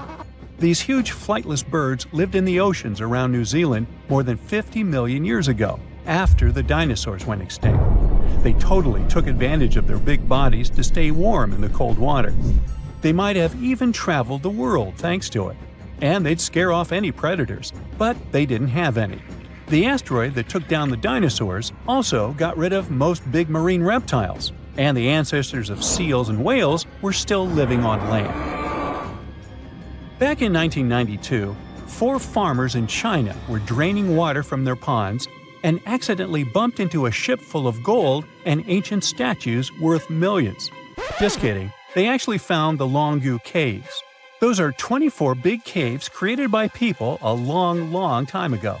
Even though they are so large and well-made, no one knows who built them, why they were built, or how they were built. Experts think the caves are at least 2,000 years old, but they don't understand why these caves aren't mentioned in any historical records. All of the Longyu caverns look the same and aren't connected to each other. Each cave has one entrance connected to a vertical shaft with a carved staircase. Rain and water from the surface can flow into the caves through these stairs. To manage this water, the caves have special grooves, channels, and a system to catch the water at the bottom. So it looks like the ancient builders were real pros when it came to drainage and water management. Maybe my town could learn a lesson from them, as it turns into Venice after every heavy shower. Anyway, the caverns were built below a hill, named after a bird that is one of the most respected creatures in Chinese mythology and culture. It symbolizes all the best things, like high virtue, grace, and the union of yin and yang.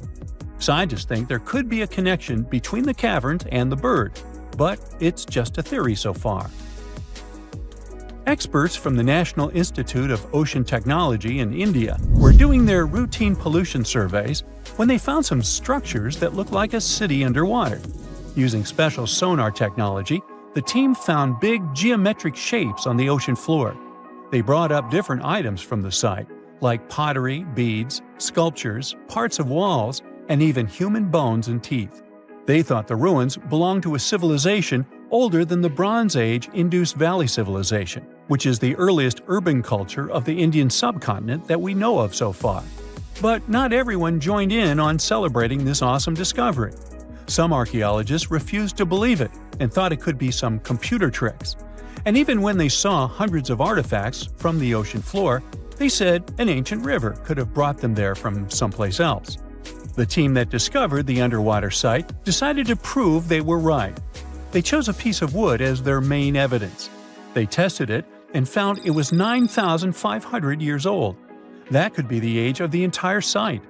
Skeptics still insist that we can't rewrite all human history because of one piece of wood. Even 23 years since the discovery, no one is sure about the final answer. This is partly because it's hard to explore the site. It's in extremely dangerous waters with strong currents and riptides. During the cool Antarctica's summer, from late November through January, geologists from the University of Wisconsin-Milwaukee climbed the frozen slopes of the McIntyre Promontory in the Transantarctic Mountains. High above the ice fields, they looked through the mountain's gray rocks for fossils from when the continent had green forests. By the end of their trip, the geologists found fossil pieces from 13 trees. These fossils show that the trees are over 260 million years old. This means the forest grew at the end of the Permian period before the first dinosaurs even appeared. More than 90% of all species on Earth disappeared back then, including the polar forests. These trees would have been very tough if they grew in Antarctica and could have survived. But a huge increase in gases like carbon dioxide and methane must have taken them down. This Antarctic forest is a terrific way for us to see what life was like before the extinction, and we might even understand what caused it. It also shows us how plants were different back then from those we are used to now. Phew! This summer has been turning up the heat like never before. We feel like roasted marshmallows on a sizzling grill. Yes, the world is getting hotter, but some regions have always fought with high temperatures. It turns out people had some inventions to keep themselves cool in ancient times too. Some of them are still functioning, even 3,000 years later. Let's take a look at how people saved themselves from heat throughout history. So, put an ice cube into your cold drink and get ready to hear how people survived the heat. Speaking of ice cubes, do you know that the Persians made an ice storage system? In the deserts of ancient Persia, people had an out-of-the-box idea about how to prevent their food from turning into a melted mess. These ingenious Persians stumbled upon a physics trick that allowed them to create ice in the middle of the desert. They called these cool structures yakhchuls, which basically means ice pits. These ice pits were not your ordinary coolers. They were like secret underground fridges. They looked like dome-shaped mud brick structures on the outside, but inside, it was a whole different world. These ice pits had an evaporation cooler system that worked like magic. At night, when the desert cooled down, Persians made use of the radiative cooling effect. They set up cleverly designed trenches to hold thin layers of water. The water froze, defying the desert heat. Then there were underground square storage areas. The Persians collected the melting ice water from these cool trenches, and during the night, they froze it again, making the most of the desert's natural chill. To add to the cooling effect, they built a wall to shade the storage areas from the hot midday sun. And that's not all. They had this fantastic wind-catching contraption called a badger that caught the breeze and directed it right into the ice pits. Fresh air plus ice. Cool breeze. A winning combo. They even had intricate water channels called qanats to bring water to the ice pits and homes all the way from the nearby mountains. As time passed, these yakhchuls faded into history and modern technology took over. But hey, there's good news too.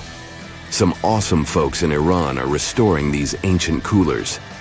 So, if you ever find yourself in the desert, don't forget to pay a visit to these marvelous places and witness the genius of the ancient Persians firsthand. Now, I want to focus more on the wind catchers, because they don't just help make ice cubes. They actually function as a cooling system as well. Back in the day, those clever architectural wonders were all the rage in places like Persia, modern-day Iran, Egypt, and the Middle East. Imagine tower-like structures with openings at various levels strategically placed to harness the power of nature's breeze. These openings were like magical portals for the wind. They captured those refreshing gusts and guided them right into people's living spaces. Basically, they were natural air conditioners. The breeze would gracefully flow downward, cooling the ground as it danced through the building. The secret sauce lies in the details: the tower's height, the number of sides, the openings, and the positioning of the interior blades. Everything plays its role in how efficiently the wind towers work out. Thanks to these wind catchers, ancient societies could enjoy comfy indoor temperatures without sweating. Can you imagine living in those times? Feeling the gentle breeze whisking through your home, keeping you feeling fresh and chilled out? The Persians are often credited for inventing these awesome wind catchers. But hey, don't forget about Egypt. There, you can find traces of similar structures dating all the way back to 1300 BCE. Yes, the invention of wind catchers may have occurred in ancient Egypt, but Yazid in Iran is the city with the largest number of wind catchers. People wouldn't have been able to live there without these ancient ACs, because there was almost no rain in the area throughout the year. Now, let's look at these perforated, double-skinned exteriors. Imagine dressing up a building with a fancy perforated screen. It's like giving its exterior a stylish makeover while keeping things chill inside. This genius technique, firstly, scatters the natural daylight, so no harsh sunbeams to blind you. The screen also offers shade like a pro, giving the building's interior a much-needed break from the blazing sun. Think of it as a natural sun hat for your home. Placing this screen about 4 feet away from the outer walls creates a breezy, dreamy hallway for fresh air circulation. And hey, they add a touch of elegance to the building too. These structures are sometimes called jali. Jaipur, India, for example, has an average daytime temperature of about 100 degrees Fahrenheit. So these structures are lifesavers. Jalis come in various forms, crafted from cement, earth, and wood. It's a cultural symbol deeply embedded in Indian architecture. You can find its captivating presence in iconic historical buildings like the majestic Taj Mahal and the Grand Red Fort in Delhi. But hey, it's not just a thing of the past. It's still rocking modern architecture scenes, and its charm has sparked creativity in artists and designers worldwide.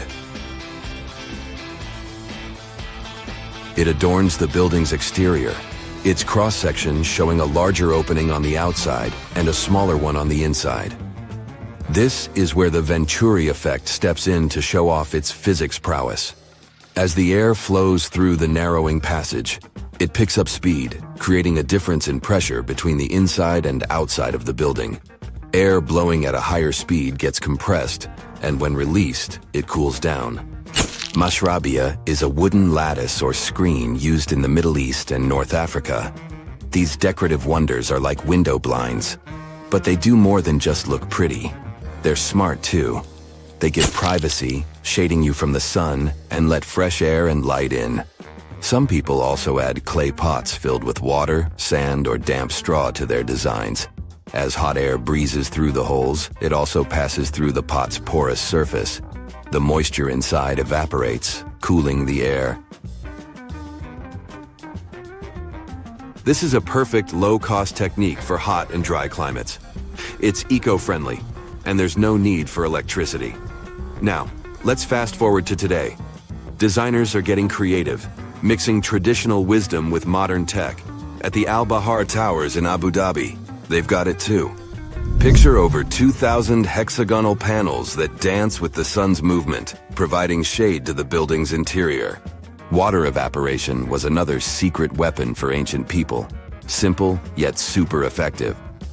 Plus, ancient Egyptians hung wet mats and curtains in doorways. When the air passed through them, it cooled down, providing a relief from the scorching sun. Ancient architects were the masters of maximizing airflow. They knew how to cross-ventilate and let hot air escape while inviting cooler air to the party. Speaking of ancient Rome, bathhouses were the place to be back then. It was like a community hub. People gathered to chat about politics, play sports, and, of course, take a relaxing dip. The Frigidarium was the cool spot in Roman baths. After a steamy soak in the Caldarium, Romans dashed to this giant pool to chill out. Then in some places, like Cappadocia in Turkey, people went underground to hide from the heat. They carved cozy dwellings in volcanic rock, harnessing the Earth's natural cooling powers. So the lesson here is simple. Architects and designers can create wonders by combining local traditions with smart tech. California's Death Valley boasts the highest officially registered temperature to date, with 134 degrees Fahrenheit in 1913.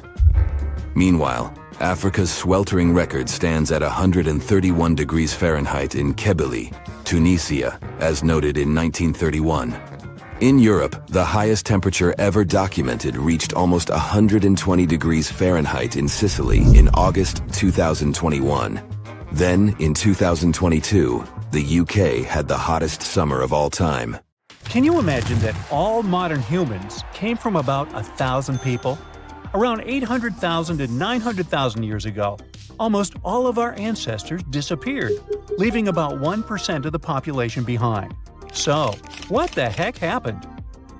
The Earth often goes through glacial cycles, things that we call ice ages. Back in the past, they were pretty mild and happened regularly, about every 41,000 years. The ice ages happened because of the Earth's axis. Our planet is slightly tilted at an angle, which is why its axis isn't straight up. Over thousands of years, this tilt has changed a bit. This teeny tiny shift completely changes how much sunlight we receive, especially at the poles, and leads to incredibly strong cold or warm periods. About 2.6 million years ago, when early humans were settling in on Earth, the Pleistocene epoch started. That's the era we traditionally call the Ice Age, the one from the movies. Large ice sheets completely covered parts of North America, Europe, and Asia. It wasn't constant ice everywhere all the time. These glacial cycles came and went, and sometimes ice sheets melted for a while. But overall, things were still much snowier and colder compared to now. We can still see the evidence of this from back in the day. Those glaciers carved out valleys and left behind some awesome things like moraines and fjords. And since sea levels were super low, a huge part of the world was land. This allowed people and animals to travel between continents and spread everywhere. It was the time of the megafauna. You all know about it from the movies. Woolly mammoths, saber-toothed cats, giant ground sloths, and mastodons. Our ancestors had some fun times hunting all those giants. Now, humans didn't come from one lineage. It wasn't like monkeys slowly turned into humans. We also consisted of many species: Homo erectus, Neanderthals, and so on. But only one species, Homo sapiens, survived and turned into modern humans. Harsh conditions forced them to get smarter. They learned how to make tools, clothing, and shelters to survive. They became hunter-gatherers and invented fire, which turned out to be super useful during the Ice Age, you think? But they had no idea what horrible change was coming. Something disastrous happened about 800,000 to 900,000 years ago. Humans faced a drastic population crash. Only 1,280 people survived, give or take. Some 99% of early humans were wiped out, and this tiny 1% was lucky enough to become our ancestors. This almost extinction, unsurprisingly, was the climate's fault. It was the middle Pleistocene transition. The Earth's orbit around the Sun changed its shape a bit. Carbon levels dropped. A lot of stuff was happening, and the Earth's climate was going wild, becoming incredibly cold and dry. The seas suddenly got chillier, and Africa and Eurasia experienced horrible droughts. Looking for food was almost impossible. Scientists learned this by taking the DNA of about 300,000 people from all around the world. They used a new method to help them map the history of human evolution over a million years and learn more about it. No wonder we can barely find any fossils from that time. There was almost no one around. What's interesting is that before that happened, most apes had 24 pairs of chromosomes. But because the population became so small, two sets got fused together, and we ended up with 23 pairs. This was the final straw that separated us from other apes. Chimpanzees, gorillas, and orangutans all have 24 pairs, but our fused one became known as the human chromosome. Like a ripple effect, this little thing influenced our brain side, helped us start walking on our twos, and even form language. It took humans about 100,000 years to recover from this catastrophe. Only after all that time, they started spreading around again. Isn't that insane how we managed to go from 1,000 to 8 billion people? In any case, the Ice Age finally ended about 11,700 years ago. The warm period, called the Holocene, began. As things got warmer, human civilizations finally began to develop. 5,000 years ago, it was ancient Egypt, then the Indus Valley Civilization, ancient China, and others. And while we've been thriving for a while, there's one catch. The Middle Pleistocene transition changed the length and intensity of glacial cycles. Before the transition, sure, there was the Ice Age, but the cold was milder, and the glacial cycles were shorter. Things got covered in ice sheets about every 41,000 years. But after the transition, the glacial periods became longer and more severe. These cycles started following a new pattern. Although they happened every 100,000 years, they were super intense. Ice sheets grew large, even extending to the south. So from now on, ice ages that will continue to happen in the future will be a bit different. The next one should be at least 50,000 years from now, maybe longer. It's good for us because it'll occur later, but at the same time, the consequences will be stronger. What our ancestors went through is called a population bottleneck. That's what we call a sudden and huge reduction in the size of a population. Usually it happens because of things like earthquakes, floods or droughts, fires, and even human actions. Just a few people survive, and only they can pass their genes to future generations. And we've got plenty of such bottlenecks in history. Our modern species, Homo sapiens, originally lived in Africa. Around 60 to 80,000 years ago, a small group of them left Africa and spread across the world. It wasn't on a whim, though. They had to move somewhere because of the droughts and huge climate problems in Africa at that time. They had to go look for food and find new places to live. They traveled through the Middle East, moving into Europe and Asia, and eventually reaching Australasia and the Americas. They quickly settled across different continents and started mixing with local human-like species, like Denisovans and Neanderthals. But there was a problem. Originally, the African species were super genetically diverse, but since only a small part of them decided to move out, they carried just a bunch of these diverse genes with them. Unfortunately, this caused a bottleneck for everyone. Human-like species from other parts of the world became less genetically diverse. Since they had a smaller gene pool, they became more vulnerable to all the harmful stuff. The African population also had a drop in genetic diversity. But at least humans managed to survive. Although eventually, non-African populations really dropped, and there were no Neanderthals or Denisovans left, only us, Homo sapiens. That's why we can say that all modern humans came from Africa. Early humans sure had it rough. About 74,000 years ago, they went through yet another disaster, the Topo catastrophe.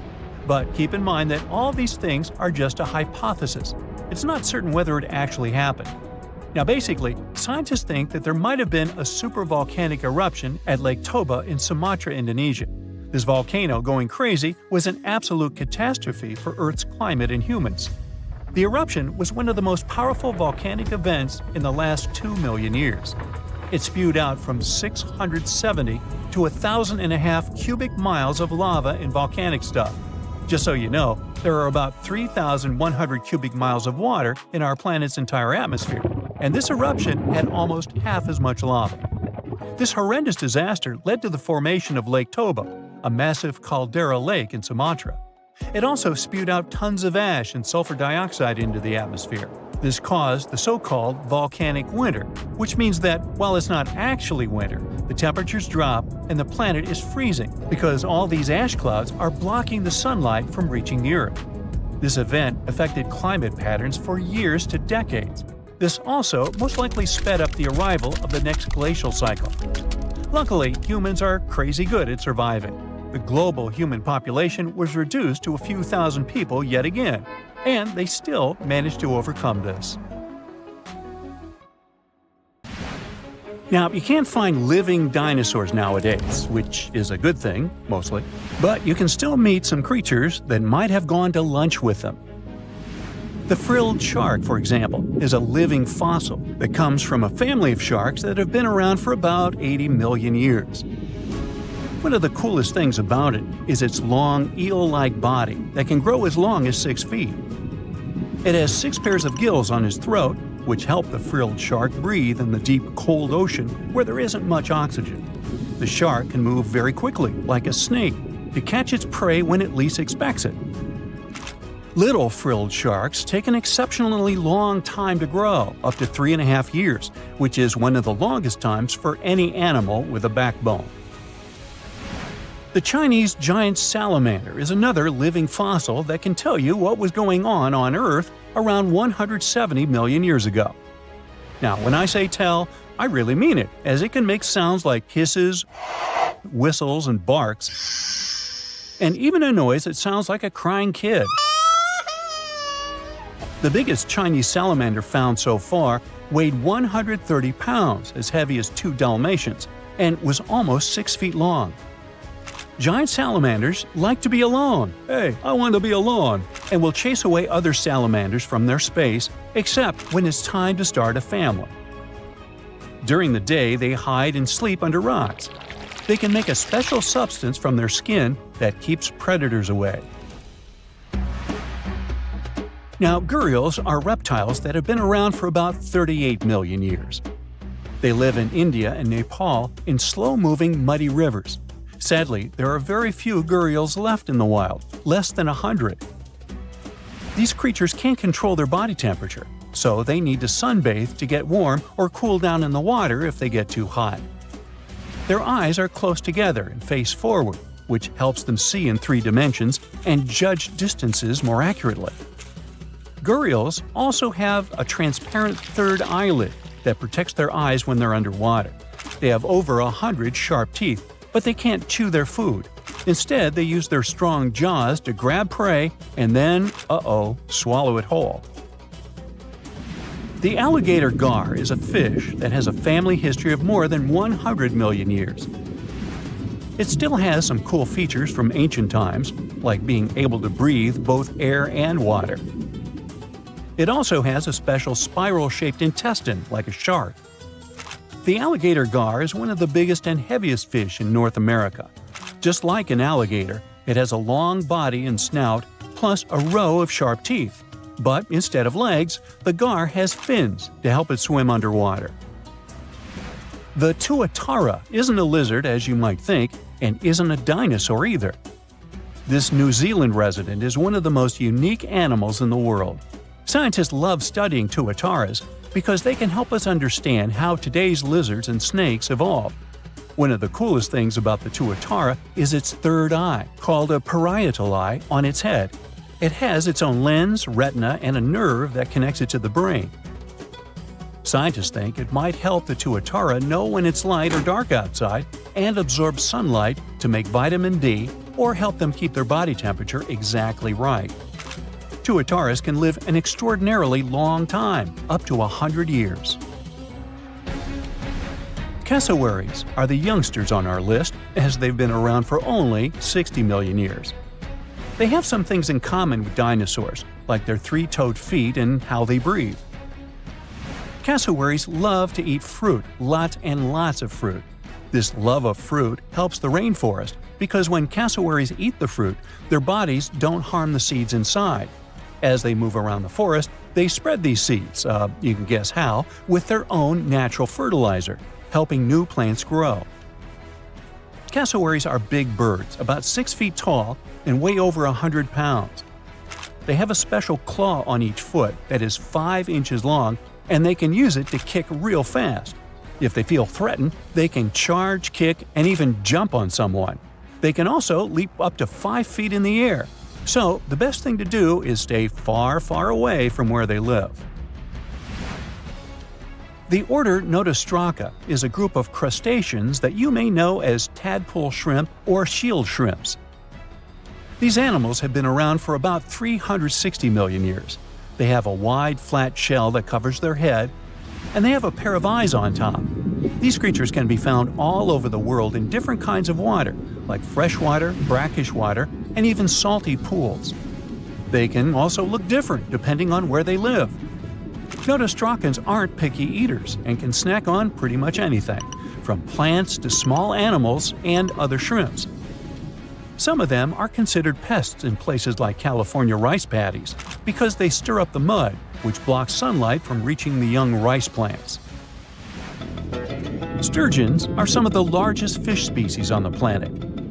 They live only in the cool waters of the northern hemisphere and never travel below the equator. Even though they are huge, sturgeons don't have teeth. They eat by sucking food off the bottom of rivers, gulfs, lakes, and oceans.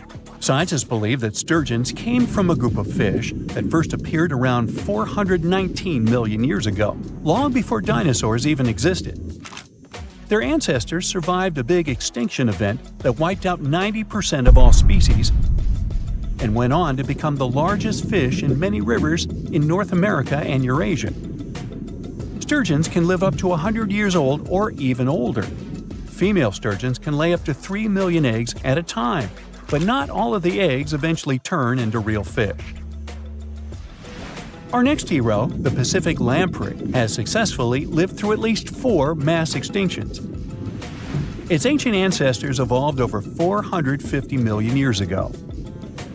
These creatures have cartilage instead of bones and a third eye, which is a special light-sensing organ on top of their heads. Instead of a regular jaw, they have a mouth surrounded by teeth. They latch onto prey and sup up body fluids like real underwater vampires. And although he wasn't living underwater, the story goes that King Henry I of England might have lost his life because of a lamprey. The English monarch loved this fish so much that he defied doctors' orders to stop eating its flesh. He got sick every time he'd have it, but the lack of bones and the unusual taste made the royal fall in love with it.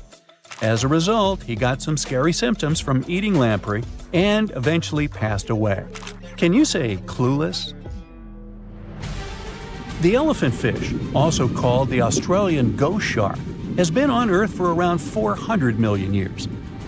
Even though they're related to sharks, they aren't actually sharks. Instead of bones, their bodies are made entirely of cartilage. These fish have a special shiny tissue in their eyes that can make their eyes look like they change color from yellow to green. Elephant fish can be pretty tough and will fight back if they feel threatened. They like to be alone and usually don't hang out with other fish. Horseshoe crabs also deserve the title of survival champs, as they've been around even before dinosaurs, since 450 million years ago. 4 species are still roaming the ocean from Maine all the way to Mexico. Horseshoe crabs are more like spiders than ticks than they are like real crabs. They have 9 eyes, plus extra light sensors near their tails, so they can see really well. They breathe underwater using flap-like gills near their belly, and sometimes they use these gills to swim upside down.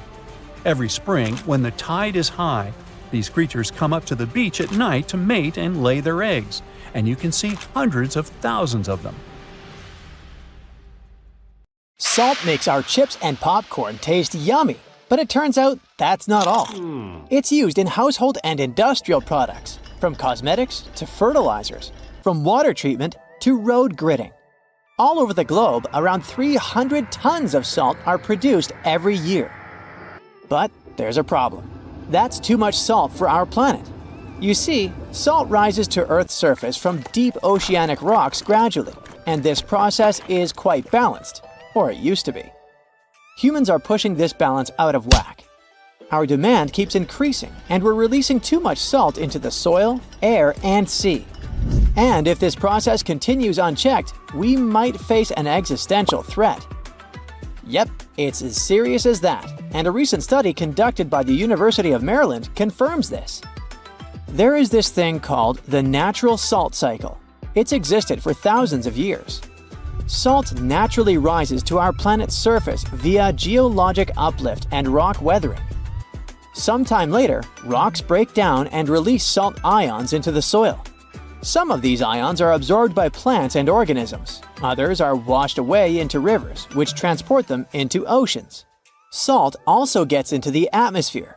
It happens through salt dust in dry regions and sea spray in coastal areas. It's crucial for humans because our bodies need salt, just like animals and plants do. Simply put, we're electrical systems controlled by salt. Soil needs salt because otherwise it won't clump together. Plants also need small amounts of salt since those allow them to have proper metabolism and synthesize enough chlorophyll. At the same time, too much salt isn't a great thing. And nowadays, human activity is messing with the natural salt cycle, bringing salt to the planet's surface much more quickly than before. That's the conclusion researchers made after combining data from different sources, including the U.S. Geological Survey's Mineral Yearbook and global records of river compositions and salinity measurements. The main factor bringing about these changes is salt mining for food and other products. Then there are also acid rains. Those increase the rate of rock weathering. These and other factors speed up the generation of salt at the surface of our planet. At the moment, the concentration of salt in the world is too high. The soil, plants, and animals can't use all of it. Even worse, some essential species can't survive with all this extra salt. Their demise changes biodiversity and can lead to the appearance of invasive species, such as phragmites. Those are tall, reedy plants taking over coastal areas. Then, there's also zooplankton, an important ocean species regulating algae. It's extremely sensitive to salt. If this species starts to decline, it might mess with the world's food webs. Too much salt also turns farmlands into wastelands. Recent reports have shown that around 833 hectares of land are already affected. And that's the area around 4 times the size of India. In some countries, huge areas become infertile because of oversalination. Plus, excess salt is bad for our health. The thing is, all that extra salt gets into groundwater, making it too salty for human consumption. It's particularly bad for people with sodium-restricted diets. And I'm not only talking about table salt or sodium chloride. No, other calcium and magnesium-based salts are seeping out too, usually from the production of fertilizers and building materials. It's like a chemical cocktail of different salts coming from various sources, and scientists don't know yet the effects such a cocktail can have on us humans and our health. So, maybe now you're sitting and thinking, oh, it's time to cut back on my salt intake. Perhaps, but don't cut it all out. In the 1930s, Dr. Robert McCants from Cambridge University's Department of Experimental Medicine found 4 volunteers and asked them to go 10 days completely without salt. First, they had to sweat out the salt that still remained in their bodies, and after that, the scientists literally desalinated everything they were allowed to eat and drink. Soon after, the participants started to experience weird sensations. They realized that they didn't taste much flavor in anything they consumed. It got worse. Fatigue set in, and the volunteers soon got too tired to even eat. They began to show the signs of hyponatremia. It occurs when the concentration of sodium in your blood is dangerously low. And that's when a person's blood cells swell because there's not enough salt in the blood to regulate how much water a cell should and will consume. If this condition is left untreated, it can not only result in seizures, but also have much, much worse consequences. At the end of the trial period, participants got some salty foods, and miraculously, within a few minutes, they could taste again, and their energy seemed to be replenished almost immediately. Honestly, it sounds kinda terrifying. If that's what a mere 10 days without salt are, imagine what catastrophe it would be if salt just ceased to exist. We wouldn't be able to last long, that's for sure. And it would be a never-ending drama, not only for us, but for plants and animals too. They need salt as much as we do. If our oceans suddenly lost all the salt, it would wipe out all underwater algae, cutting photosynthesis on Earth almost in half. Land-based plants would follow suit. So, soon after the disappearance of salt, we'd face a huge issue. Too much carbon dioxide and not nearly enough oxygen. Our climate would start fluctuating between extremely hot and cold temperatures, and hurricanes would become insanely powerful and super destructive. Luckily, we still have salt at our stores, and the natural salt cycle might get more or less stable again. By the way, humanity has known of and appreciated salt for many centuries. For example, it was used as offerings and to preserve mummies in ancient Egypt. It was a valuable commodity traded between the Phoenicians and their Mediterranean empire. In ancient China, people knew of more than 40 types of salt and used it for medicinal purposes. In medieval continental Europe, Venice gained power through its salt monopoly. The production and transportation of salt led to the appearance of new cities and the construction of roads. Salzburg, the city of salt in Austria, is a great example of that. Even these days, salt continues to surprise us. For example, recently, researchers from the University of Miami Rosenstiel School of Marine and Atmospheric Science have discovered rare deep-sea brine pools in the Gulf of Aqaba. That's a northern extension of the Red Sea.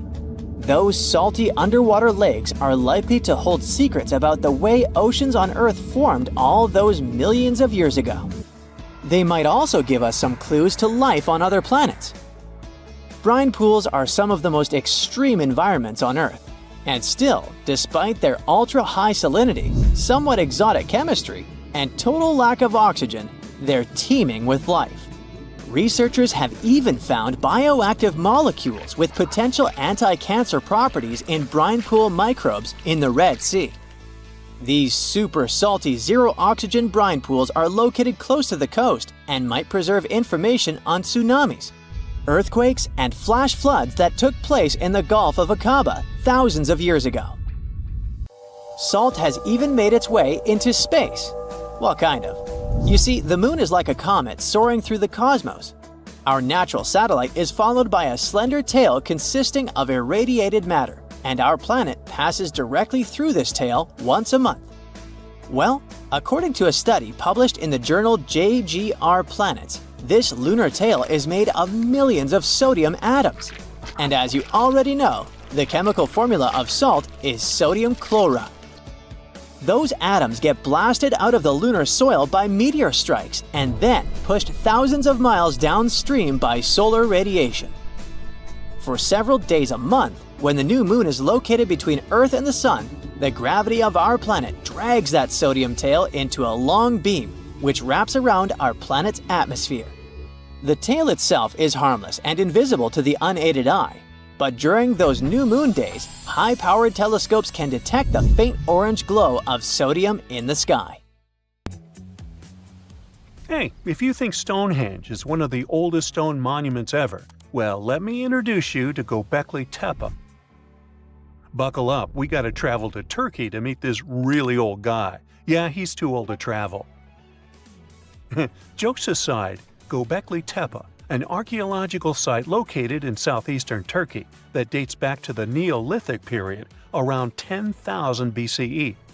It's considered to be one of the oldest and most significant archaeological discoveries in recent times. The site consists of a series of circular and rectangular structures made of stone pillars. Yeah, it does look like its younger brother Stonehenge. Some of those pillars are decorated with intricate carvings of animals and other symbols. Now, you maybe wonder, hey, why on earth did they make such a fascinating building? What was its purpose? Sorry, I got no answer for that. The purpose of the site is still unknown, but it is believed to have been a ceremonial center for the ancient people who lived in the area. The discovery of Göbekli Tepe has challenged long-held beliefs about the development of human civilization, as it suggests that complex societies may have emerged much earlier than previously thought. Okay, pack your stuff, our travels just started. Next destination, Masada. It's an ancient fortress located in Israel on a plateau overlooking the Dead Sea. Hey, look at that view, spectacular, huh? It was built by King Herod the Great in the 1st century BCE, and it was very smartly built. Within the fortress, there were various facilities such as storehouses, barracks, a palace, and a set of cisterns capable of holding approximately 40,000 cubic meters of rainwater. People living there believed that the collected runoff from a single day's rainfall could provide sustenance for over 1,000 individuals for a period of 2 to 3 years. Access to the fortress was limited to 3 steep and winding paths leading up to fortified gates. Still, at one point, the fortress was occupied by people who had fled Jerusalem after the city was captured by the Romans. They held out against the invaders for several months, but eventually they were defeated. But these guys didn't surrender. The story of Masada has become a symbol of resistance and bravery. Today, Masada is a popular tourist attraction and a UNESCO World Heritage Site. The next flight is going to be short. We're popping over to Egypt to see the Karnak Temple Complex. It's a vast ancient Egyptian temple complex located in the city of Luxor, Egypt. It was built over a period of 2,000 years and covers an area of more than 200 acres. The complex is dedicated to the worship of the deity Amun-Ra. Wait a minute, that should be Amun-Ra, and it was one of the most important religious centers in ancient Egypt. The Karnak Temple consists of several temples, chapels, and other buildings, including the Great Temple of Amun, the Temple of Khonsu, and the Temple of Ptah. Ptah! The Great Temple of Amun is the largest and most impressive temple in the complex, with massive columns, statues, and other decorations. One of the most famous features of the Karnak Temple complex is the Avenue of Sphinxes, which is a long avenue lined with Sphinx statues that leads from the entrance of the complex to the Great Temple of Amun. Another notable feature is the Hypostyle Hall, which is a massive hall with 134 columns that are over 70 feet high. The Karnak Temple Complex is a popular tourist attraction and a UNESCO World Heritage Site. It's considered one of the most important archaeological sites in Egypt and provides a fascinating glimpse into the religion and culture of ancient Egypt. Hey, we can't hop on the next flight and leave Egypt until we see the Pyramid of Djoser. It has another name, by the way. It's also known as the Step Pyramid. This ancient Egyptian site is located in Saqqara. It was built during the 27th century BCE for the pharaoh Djoser by his architect Imhotep, who is considered one of the most important figures in Egyptian history. People believe this pyramid is the first monumental structure built entirely of stone and is an important example of early Egyptian architecture. The pyramid originally stood at 203 feet tall and was surrounded by a complex of buildings and courtyards. It was constructed in 6 layers, each smaller than the one below it, giving it the distinctive step-like appearance. The pyramid was used as a burial place for Pharaoh Djoser and was surrounded by a vast necropolis that contained the tombs of many other important officials. The Grateful Dead? The Pyramid of Djoser has several renovations and additions over the centuries, including the addition of a limestone casing that covered the original step structure. However, much of the pyramid was destroyed over time, and today only the central core remains. Despite this, it remains an important archaeological site and a popular tourist attraction in Egypt. Alrighty, we're ready to move on. There's one more pretty recent discovery we gotta see today. The Tower of Jericho was only discovered during excavations in the 1950s and 60s. It's an ancient stone tower located in the city of Jericho in the West Bank. Just like Göbekli Tepe, this one is believed to be one of the oldest stone structures in the world, dating back to approximately 8000 BCE. The tower stands at over 28 feet tall. It's made up of two main sections, an inner tower and an outer tower, which are connected by a series of stairs. The purpose of the Tower of Jericho is not entirely clear, but it is believed to have served as a defensive structure or a watchtower. It may have also had religious significance, as it was located near a sacred spring. The Tower of Jericho is a significant archaeological site and has provided valuable insights into the early history of human civilization. It's open to visitors and is a popular destination for tourists interested in ancient history. Now, this ancient site even got attention from Netflix, and they made a movie where the action takes place in Mohenjo-Daro. This site was a major center of the Indus Valley civilization in present-day Pakistan. Mohenjo-Daro was one of the largest cities of the ancient world, with a population estimated to have been around 40,000 in its peak. Trust me, that must have been a crazy megalopolis back then. The city was notable for its advanced urban planning, with sophisticated drainage and sanitation systems, and its impressive architecture, including the Great Bath and the Granary. Mohenjo-Daro was abandoned around 1900 BCE, and its ruins were only rediscovered in the 1920s. Today, it is a UNESCO World Heritage Site and an important archaeological site for the study of ancient South Asian civilization. We're heading to a teeny-tiny country that has quite an impressive history. Welcome to Malta. The Xigantia Temples are a Neolithic site located on the Mediterranean island of Gozo. They're probably one of the oldest freestanding structures in the world, dating back to around 3600 to 3200 BCE. The temples consist of two megalithic structures, each with multiple rooms and altars. The name Xigantia means giant tower in Maltese, as people believe that only giants could have built such massive structures. The temples are believed to have been used for religious purposes and are considered to be an important example of prehistoric architecture. They were added to the UNESCO World Heritage List in 1980. Well, you must be pretty tired, but there's one more place we gotta visit today. Our plane is already landing in Armenia, and we're here to see the Temple of Garni. Look, this one is well preserved. This temple dates back to the 1st century CE. It was built by King Tiridates I as a dedication to the sun deity Mir. Sadly, the temple was destroyed in the 17th century during an earthquake, which is quite a common thing for this area, but it was later reconstructed in the 20th century. Today, it's a popular tourist attraction and is also listed as a UNESCO World Heritage Site. Hey now, get ready to dive into the Sea of Mysteries, also known as the Black Sea. It is the largest inland body of water in the world, bigger than the entire state of California. It has dozens of lost ships and some secret underwater tunnels. And some people believe it's an ancient quarry that was mined out in 6 stages.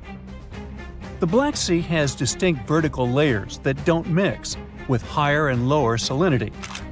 The salty water comes from the Mediterranean, and fresh water comes from rivers. 10 of the largest rivers in Europe flow into the Black Sea.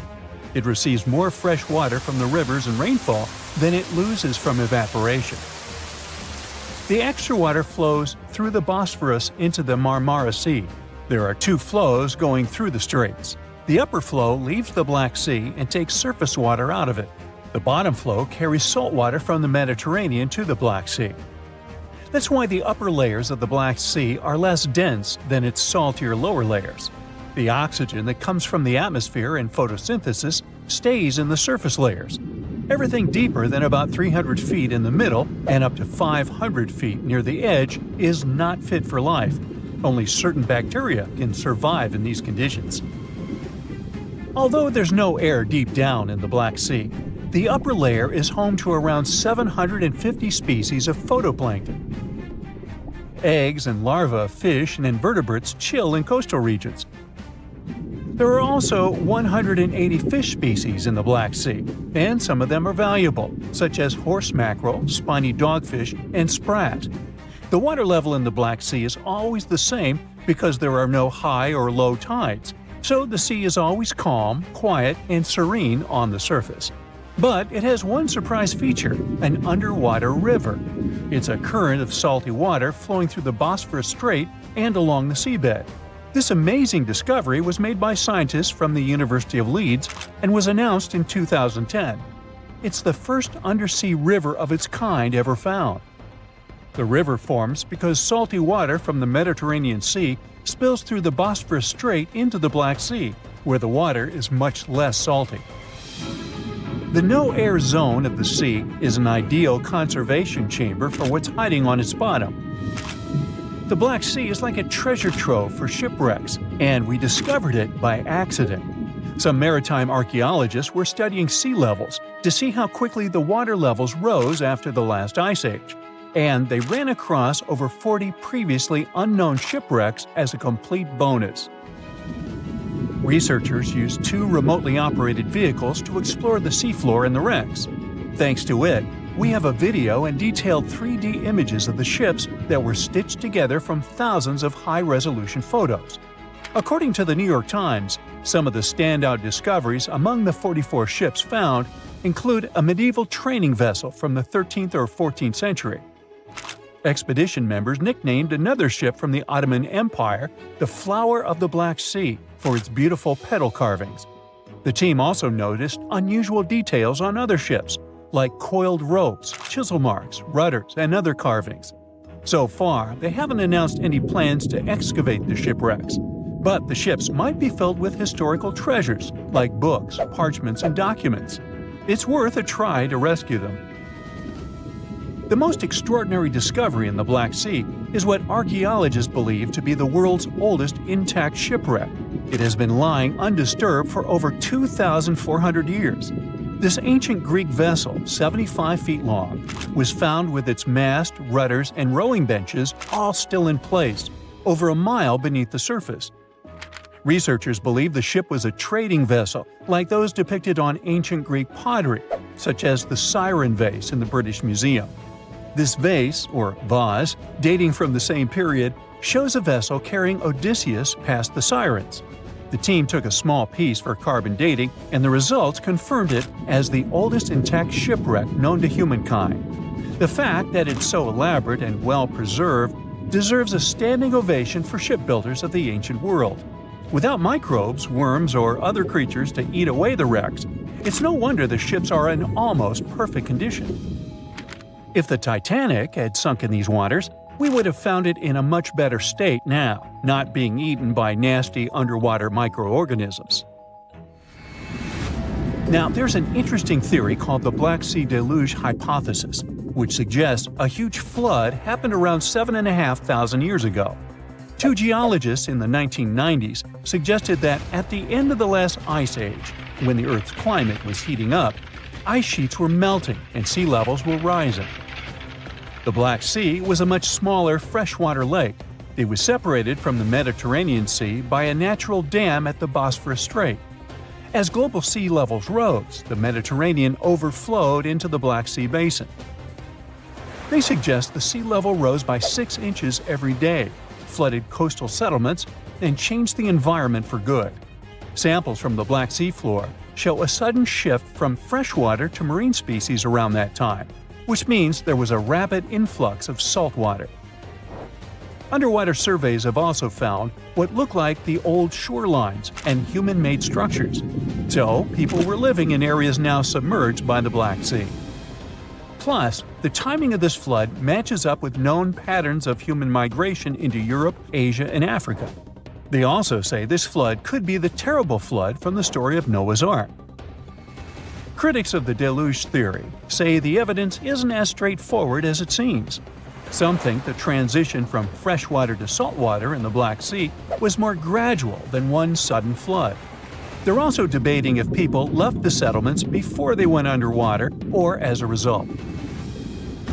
An old chronicle that's been around for about a century says there were 2 underground tunnels starting in what is now Romania and Bulgaria and stretching all the way under the Black Sea to Turkey.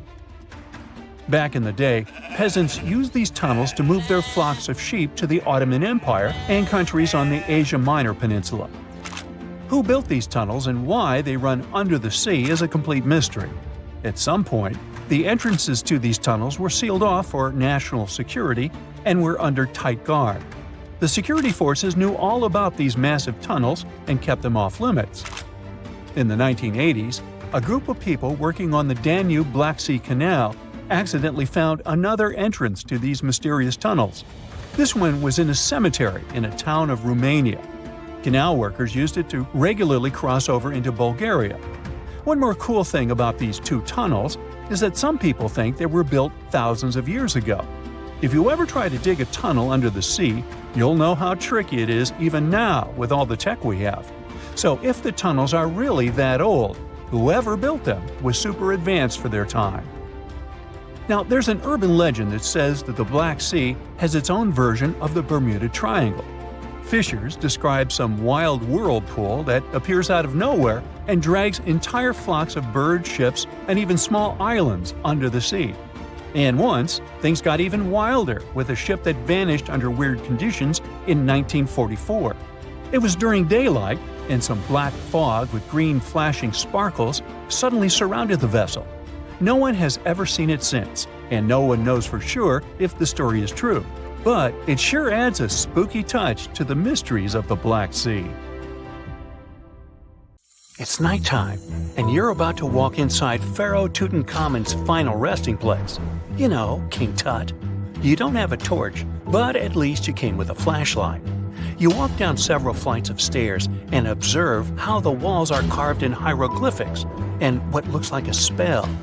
Those who take anything from this place will be doomed for life, the spell says. Even if you don't really believe it, this scares you a little bit. You find a huge stone door. Is it a trap? You manage to open it, but oh no, it's only an empty chamber. You check your map. It seems like you're heading in the right direction. After what feels like hours, you realize you must be trapped inside a labyrinth. You try to retrace your steps, but you can't find the door where you came in from anymore. That's it, you think to yourself. You've fallen for the Pharaoh's trap. What's worse, you didn't bring a lunch. Okay, so we've all seen Hollywood movies where the main character is exploring ancient ruins and faces some seriously dangerous traps, right? We've been told Egyptian royalty protected their final resting places with venomous scorpions and snakes, sliding doors that will trap you for life, and giant rolling boulders that will crush anyone on their paths. The thing is, were these traps truly real? Well, I regret to be the one to break it to you, but this is all fiction. These elaborate traps were too technologically advanced for ancient civilizations to pull off. That is not to say, however, that there weren't any traps at all. Ancient civilizations, like the Egyptians and the Mayans, are known for their practice of building entire monuments dedicated to the ones who had passed away. These structures would often reflect the position of person occupied in society. So, for the really important people, the VIPs of their times, massive monuments were built to host their bodies long after they were gone. Some of these civilizations believed that a person's life would continue on the other side of the veil. For that reason, a person would be buried together with the belongings of their current life. If they had a lot of money and power and stuff, that meant their resting places would be filled with riches and gold. Now imagine if you lived in ancient Egypt and you knew exactly where all the pharaoh's tombs were located and had heard rumors of the amount of wealth kept in these places. Maybe you would be tempted to go check it out, right? We're talking about large rooms filled from floor to ceiling with golden artifacts, jewels, and even money. I mean, it does sound tempting. And since there weren't any security guards protecting the entrance of these places, Egyptians needed to get creative as to how they would protect these riches. These old civilizations found some traps to be useful. A recurring one was building empty rooms inside the monument to confuse a burglar. Now, let's take a look at Amenhotep III's final resting place as an example. It was built in the city of Luxor, in a spot also known as the Western Valley of the Kings. Two French engineers originally discovered the monument between 1905 and 1914 CE. The structure is huge and has more than 10 chambers, connected by long corridors and steep stairways. The king's chamber is the most hidden one, and for an outsider to try and find it, they will probably enter a lot of empty rooms beforehand.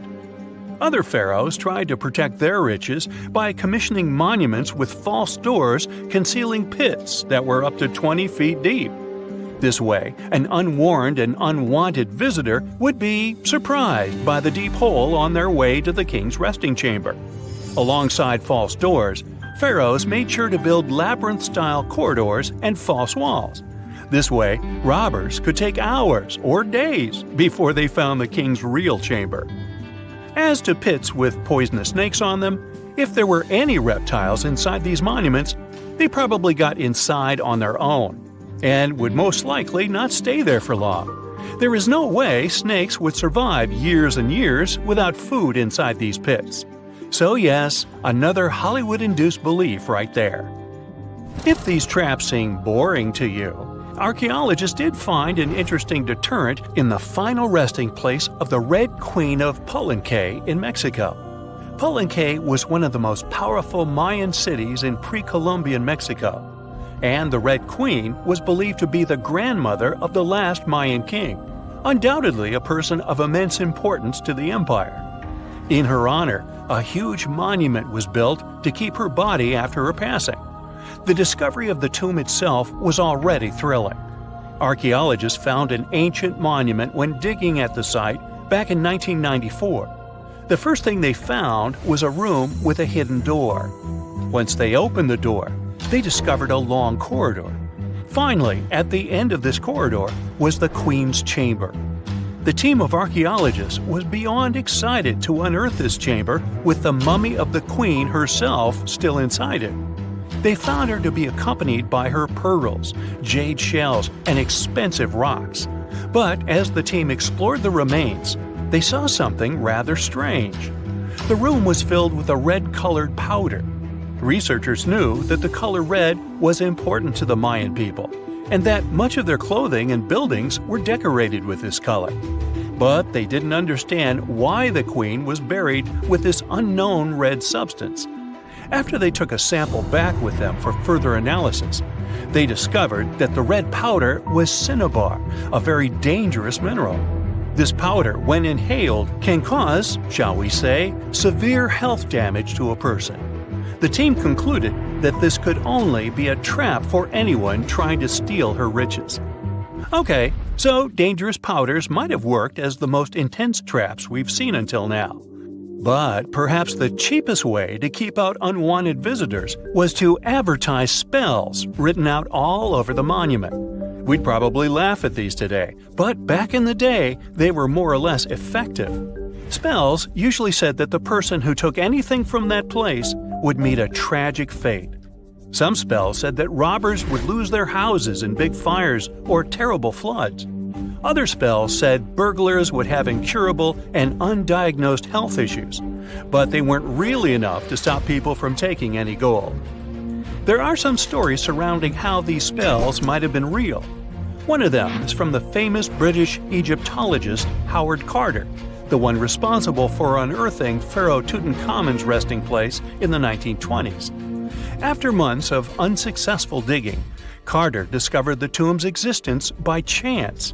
He found the entrance to a stairway right beneath the soil where he had been searching all those months. With the help of a team, he cleared the piles of sand blocking the stairs and discovered a doorway.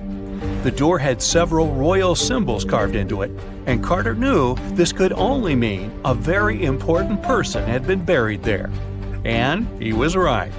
With a chisel, he made a hole in the top left-hand corner of the doorway and lit his vision with the help of a candle. He couldn't believe what he was seeing, the reflection of several golden and jeweled items crowding the chamber before him. Lost for 3,000 years, Carter had just discovered the final resting place of King Tut. But the story didn't finish here. This discovery was accompanied by a series of unfortunate events that led people to believe it had something to do with the pharaoh's spell. Carter himself mysteriously passed away just a few years later, and some of his assistants lost their houses in floods, just like one of the spells threatened. Some say it's just coincidental, as there's no real proof of these things being connected. Well, what do you think? Was this an effective trap after all? Tartessos, a mysterious, highly developed society that once flourished and then, without any warning, suddenly disappeared. Moreover, before they were completely gone, they performed some strange rituals, as if they were trying to save themselves from something. But what happened to these people? Let's try to find out. Let's go to the southwest of Spain, to about 2,500 years ago. Once, there was a beautiful city here, a trade center of Tartessos. Imagine the temple in the middle of a deserted town. A breathtaking, monumental two-story building. There's a thick smell of frying meat in the air, and the smoke from its frying rises high into the sky, covering the patterns of the sanctuary. The sun has already set, and it's time to prepare for the ritual. We enter the ancient monumental hall. Inside, hundreds of people gather around a long wooden table lined with delicate ceramics and bronze bowls. They feast and drink. These people have much more fun than the animals outside the building. These animals are being prepared for the ritual. Horses, cows, pigs, donkeys, even dogs. All of them were brought here to appease the deities. And what happens after the ritual itself is even crazier. At the end of the ceremony, people take torches and set fire to the whole building. Everything turns to ashes and coals, and when the last embers fade away, they take shovels and begin to bury this place. It will take them at least several days to bury the former sanctuary under piles of earth. They work tirelessly. In some places, the thickness of the layers of mud and clay will reach almost 14 feet. And then, these people, the last known Tartessians, just leave this place and disappear from our world forever. But what just happened? Why did they even do all this? Let's start from the beginning. Tartessos was first mentioned in Greek and Roman texts thousands of years ago, but for a long time, we had no idea what it even was. All the descriptions were contradictory and confusing. Some archaeologists thought that Tartessos was a kind of seaport. Others thought that it was a river or a water reservoir. They even said this place could be connected with the mystical Atlantis. But there was nothing to back it up with, so the scientific community quickly rejected this idea. But today, we know the truth. Tartessos was an ancient civilization. It's been located on the Iberian Peninsula, one of the southernmost islands of Europe. It flourished in the 9th to 5th centuries BC, and then, around 2,500 years ago, suddenly disappeared. They were quite rich. The island had rich reserves of metal, so their economy was thriving. Silver, copper, lead, and other good things were mined in the local Sierra Morena mountains. Almost all the locals were engaged in trade. For them, it was a common thing. Isn't that strange that there were so few records left about them? And not so many monuments of their culture have survived to this day. In total, throughout Spain, scientists were able to collect around 20 archaeological finds related to Tartessos. 3 of them were excavated in the Guadiana Valley: Cancho Roano, Casas del Toruñuelo, and La Mata. Let's start with the first one. Cancho Roano was discovered in 1978. This find was one of the most significant pieces of the puzzle.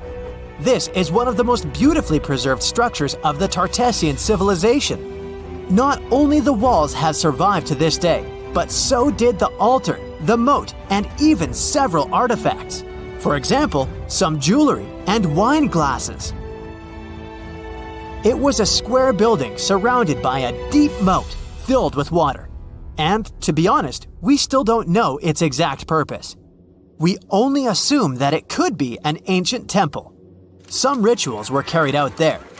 For instance, they would set fire to the temple and cover it with thick layers of sand and clay.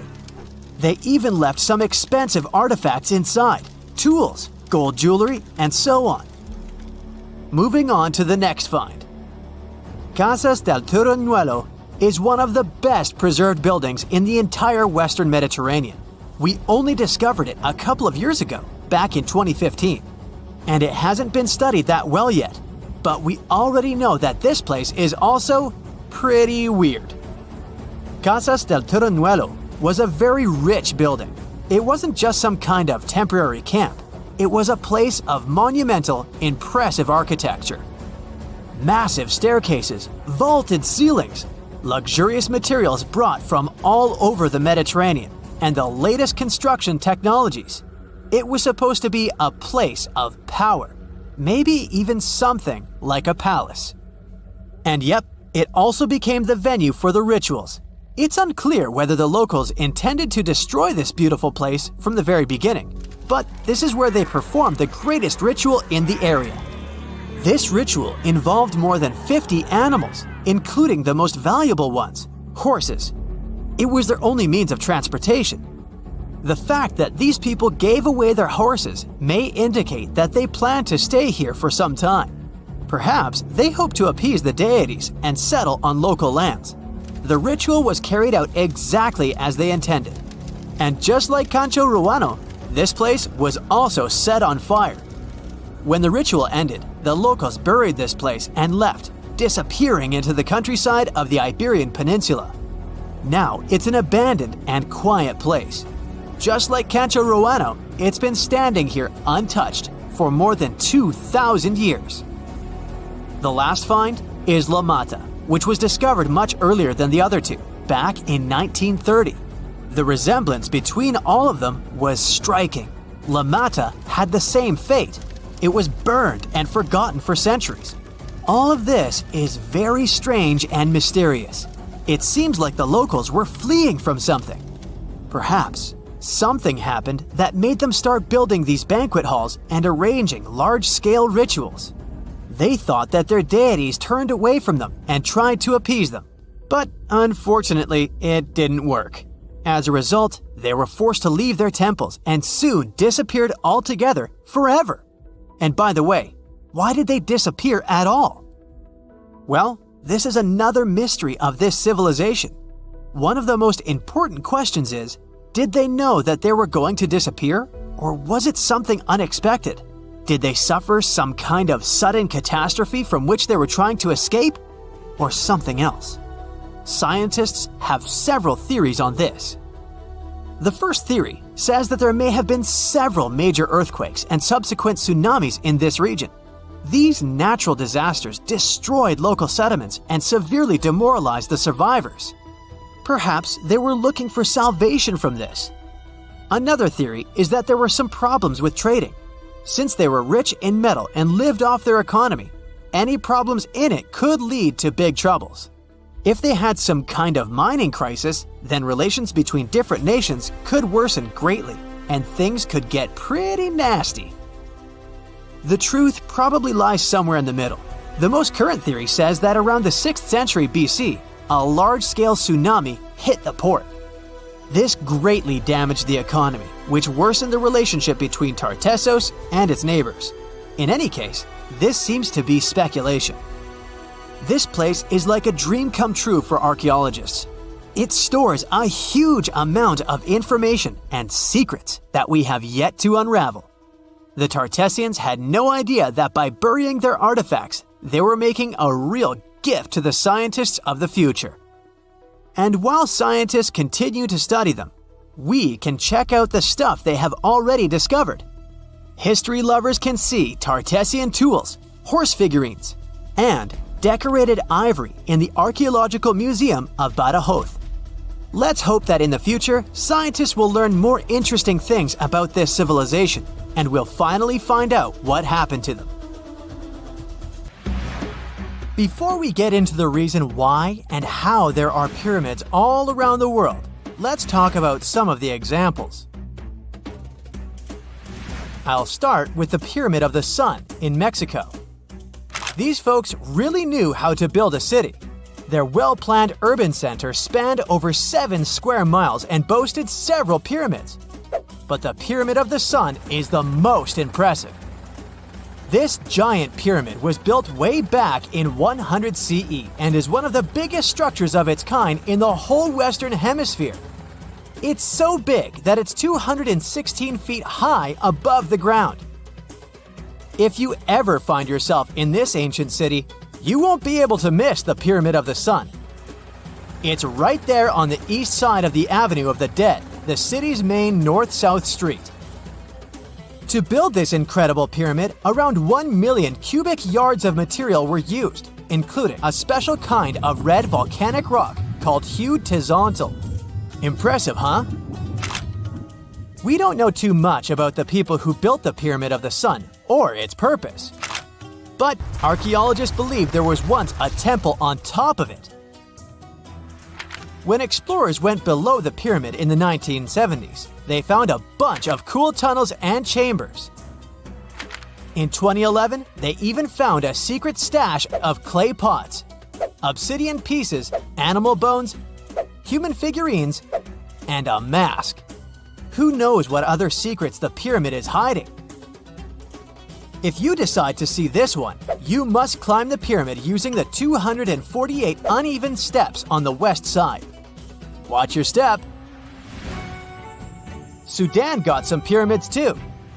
Nubian pyramids aren't as big as the ones in Egypt, but they still got around 200 of them. These ancient pyramids have been home to the tombs of the pharaohs of the Meroitic Kingdom for almost 1,000 years, who ruled Egypt from Nubia to the Mediterranean Sea. The pyramids at Meroe were constructed using granite and reddish sandstone. Oh, and did you know that Sudan has more ancient pyramids than Egypt? The Kushite pyramids depict the indigenous architecture and burial traditions of Nubia's Napata and Meroe kingdoms, which ancient Egypt influenced. Meroe, the burial site of over 40 queens and kings, is the most extensive Nubian pyramid site. The tomb walls depict mummified royals bedecked in jewelry, their wooden caskets containing bows, quivers of arrows, and other artifacts pointing to the Meroitic relationship and trade with Egyptian and Greek civilizations. So if you're looking for some ancient tombs to explore, you may consider skipping the crowds in Egypt and heading on down to Sudan. Let's fly to Iraq to see some more pyramids. Ziggurats have fancy receding layers and tiered temples. Instead of a smooth exterior, it has tiers like a cake. Perfect for all the important work and rituals that went on inside. You can find these towering structures scattered throughout Iraq and Iran, and they're a real testament to the power and skills of the people who built them. One of the biggest and most impressive ziggurats is the ziggurat at Ur. It's basically a giant rectangular pyramid that stands a whopping 70 to 100 feet tall, with 3 levels of terraces and a temple on top. Can you imagine how many baked bricks it took to build that thing? Try 720,000 for just the lower portion.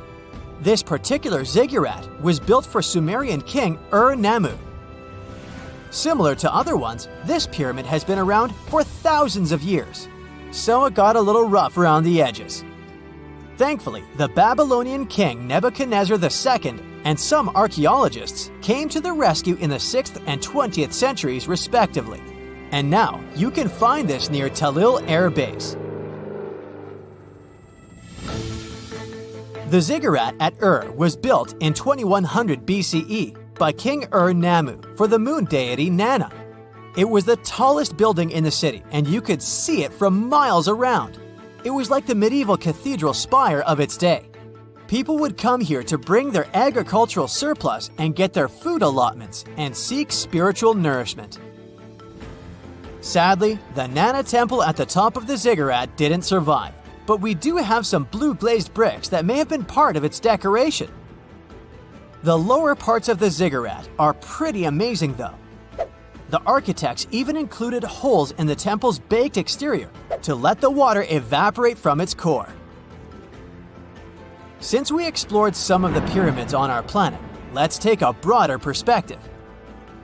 They can be found in many parts of the world, Egypt has over 100 pyramids, double that number in Sudan. And dozens of others are scattered in the Middle East and China. The Americas have the most pyramids in total, with more pyramids than the rest of the world combined. These pyramids are located in Mexico, Guatemala, Honduras, and El Salvador. Time to know more about the evolution of pyramids through history.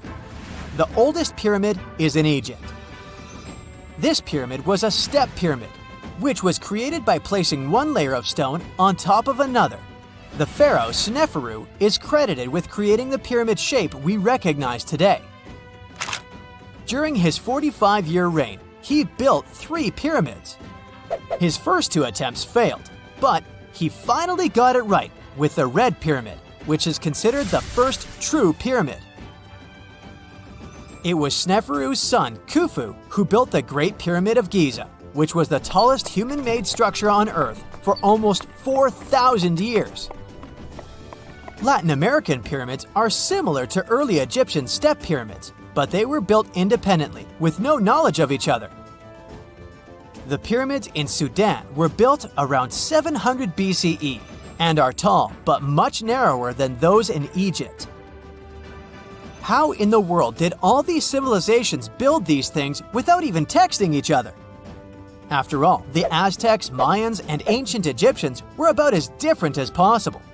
But despite their cultural differences, they all seem to agree on one thing: pyramids were pretty cool. Step pyramids are all around the world because they were the most feasible and stable way to build large and tall structures without access to lighter building materials like wood and metal.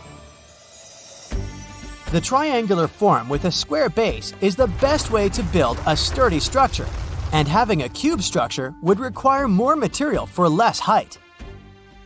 Now, when it comes to pyramid design, the Egyptian pyramids were like giant triangles with a square base, smooth sides, and a pointy top.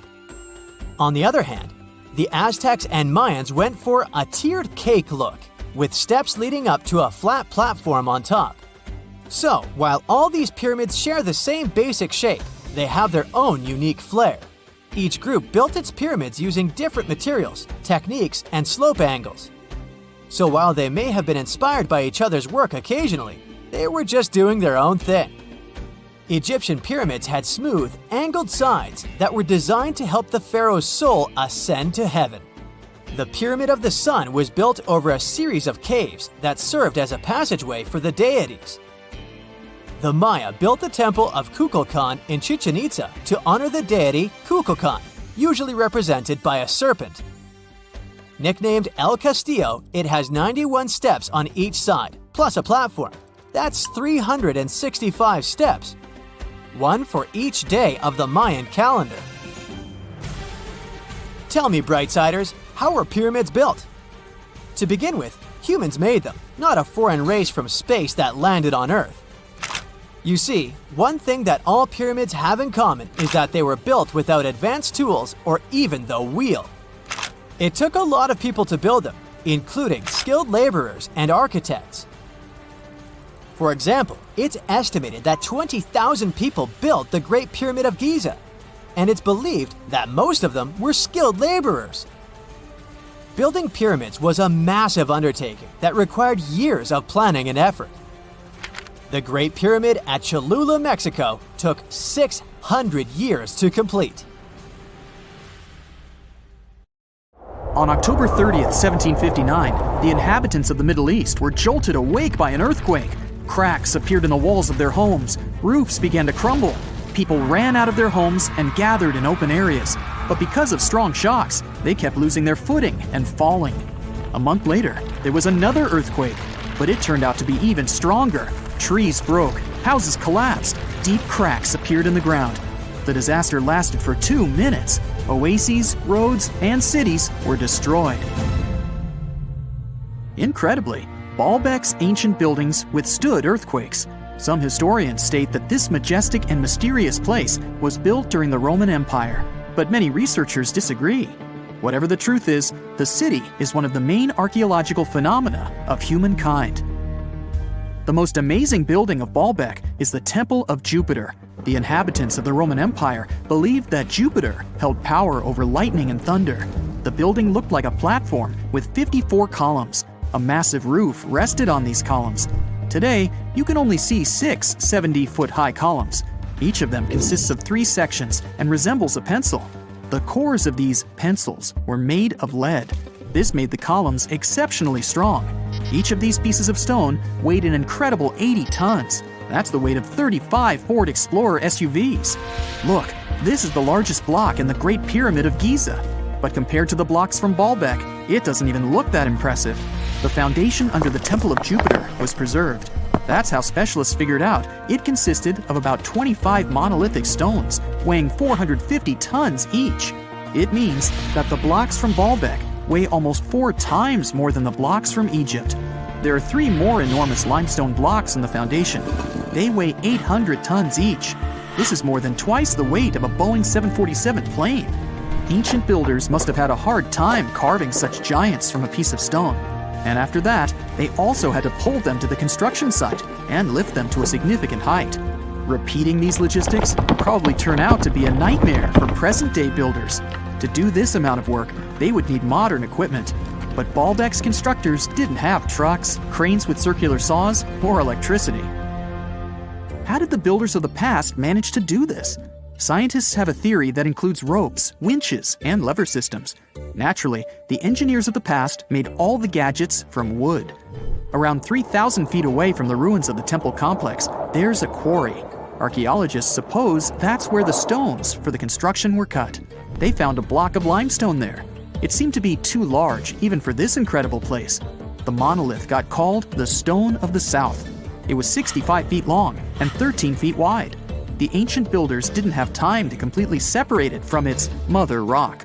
A group of scientists from Austria estimated that this piece of limestone weighed more than 1,000 tons. That's like 3 Boeing aircraft or 160 African elephants. There was another surprise awaiting the archaeologists near the Stone of the South. It was the second monolith that weighed more than 1,200 tons. But the ancient builders didn't stop at that. They continued to work. In 2014, in the same quarry, German archaeologists unearthed a block that weighed 1,650 tons. No one has figured out yet why people of the past needed a piece of stone that weighed as much as 125 school buses. It's also unclear how they were going to move this giant and why they didn't finish the job. In any case, this third monolith is the largest processed piece of stone in human history. There are more questions than answers. Some researchers believe that people of the past had high-tech equipment. Others don't think so, but are eager to understand how the builders managed to move those stones. There's a huge number of ancient buildings and artifacts on the planet. Lots of them make researchers scratch their heads. Near the Pyramid of Djoser in Egypt, archaeologists have found a network of tunnels. This place is called Serapeum. It contains 24 sarcophagi weighing from 70 to 100 tons. The giant boxes are carved from a single piece of granite and covered with heavy lids. The sarcophagi are perfectly symmetrical. To the touch, their walls are as smooth as glass. Even with the current level of technology, this is very difficult to do. But the ancient Egyptians managed this feat. The Lycurgus cup is a priceless artifact and example of ancient nanotechnology. It's made of glass that can change its color. If you put a source of light in front of the cup, it turns green. If the light is behind the goblet, it becomes deep red. In this case, the figure of Greek king Lycurgus turns pale purple. Scientists understood how this color change worked only at the end of the 20th century. Through microscopes, they saw nanoparticles of silver, gold, and copper. They had been added to the glass matrix. Thanks to this, you can observe a color change called dichroism. Interestingly, the gold and silver were grounded into a fine dust. It's almost impossible to do this by accident. Most likely, the ancient experts knew for sure what they were doing. Bolivia has a curious place called Puma Punku. It looks as if an ancient giant played there with an enormous construction set. And after the game, they forgot to put the pieces back into the box. But there are no giants, and the huge stone blocks were carved by ancient builders over 1,500 years ago. Some of the rocks weigh 100 tons. The blocks were brought to an altitude of almost 13,000 feet above sea level from the quarry 60 miles away from the construction site. There's no forest in that area. This means the builders couldn't use trees to make wooden rollers. The monument belongs to the Inca civilization. Scientists are sure they didn't know anything about wheels. In 1992, the inhabitants of a Chinese village decided to drain a pond. Their ancestors had been using it to wash clothes and catch fish for hundreds of years. They kept pumping the water out for 17 days. At the bottom of the reservoir, they made an unexpected discovery. The villagers saw an entrance to a cave going down to a depth of 100 feet. The incredible find was named the Longyu Caves. Unknown builders carved out 320,000 square feet of galleries. There are separate rooms, bridges, pools, and columns that support the ceiling. The walls of the cave are covered with strange carved lines and patterns. Scientists haven't found any information about who built the caves and why they did it. The construction technology also remains a mystery. Antonio Stradivari lived in Italy in the 18th century. He created musical instruments. More than 600 of his works have survived to this day. 500 of them are violins. One of the instruments was sold at auction for $16 million. The violins made by this master sound clear and deep. Researchers can't understand why Stradivarius instruments produce such unique sounds. Perhaps it's all about the varnish the master used to cover the violins. The answer may also lie in the wood the instruments are made of. In those days, Europe had a cold climate. Because of this, the wood became denser, and the instruments made of it sounded especially pleasing to the ear. In the Indian city of Delhi, there's a 23-foot-high pole. It weighs 6.5 tons and is made of 98% wrought iron. The 1,600-year-old pillar has no signs of rust or decay. Scientists believe that the monument is so well preserved thanks to the dry weather and the chemical composition of the metal. It might be resistant to corrosion. And still, researchers don't know how the blacksmiths managed to make an iron pillar that's not afraid of rust. It seems like a tough feat, even for modern metallurgists. The Al-Nasla rock is divided into two parts by a perfectly straight slit. Each boulder stands on a small pedestal. Some people believe this is the evidence of ancient laser technology. But geologists think the split happened due to the ground shifting or natural vibrations that occurred under the rock. This process led to the appearance of the crack. It had been deepening for thousands of years, and gradually, the natural monument took the form you can see today. We know that the ancient Egyptians were talented enough to build something as grand as the pyramids, but were they also smart enough to measure the speed of light?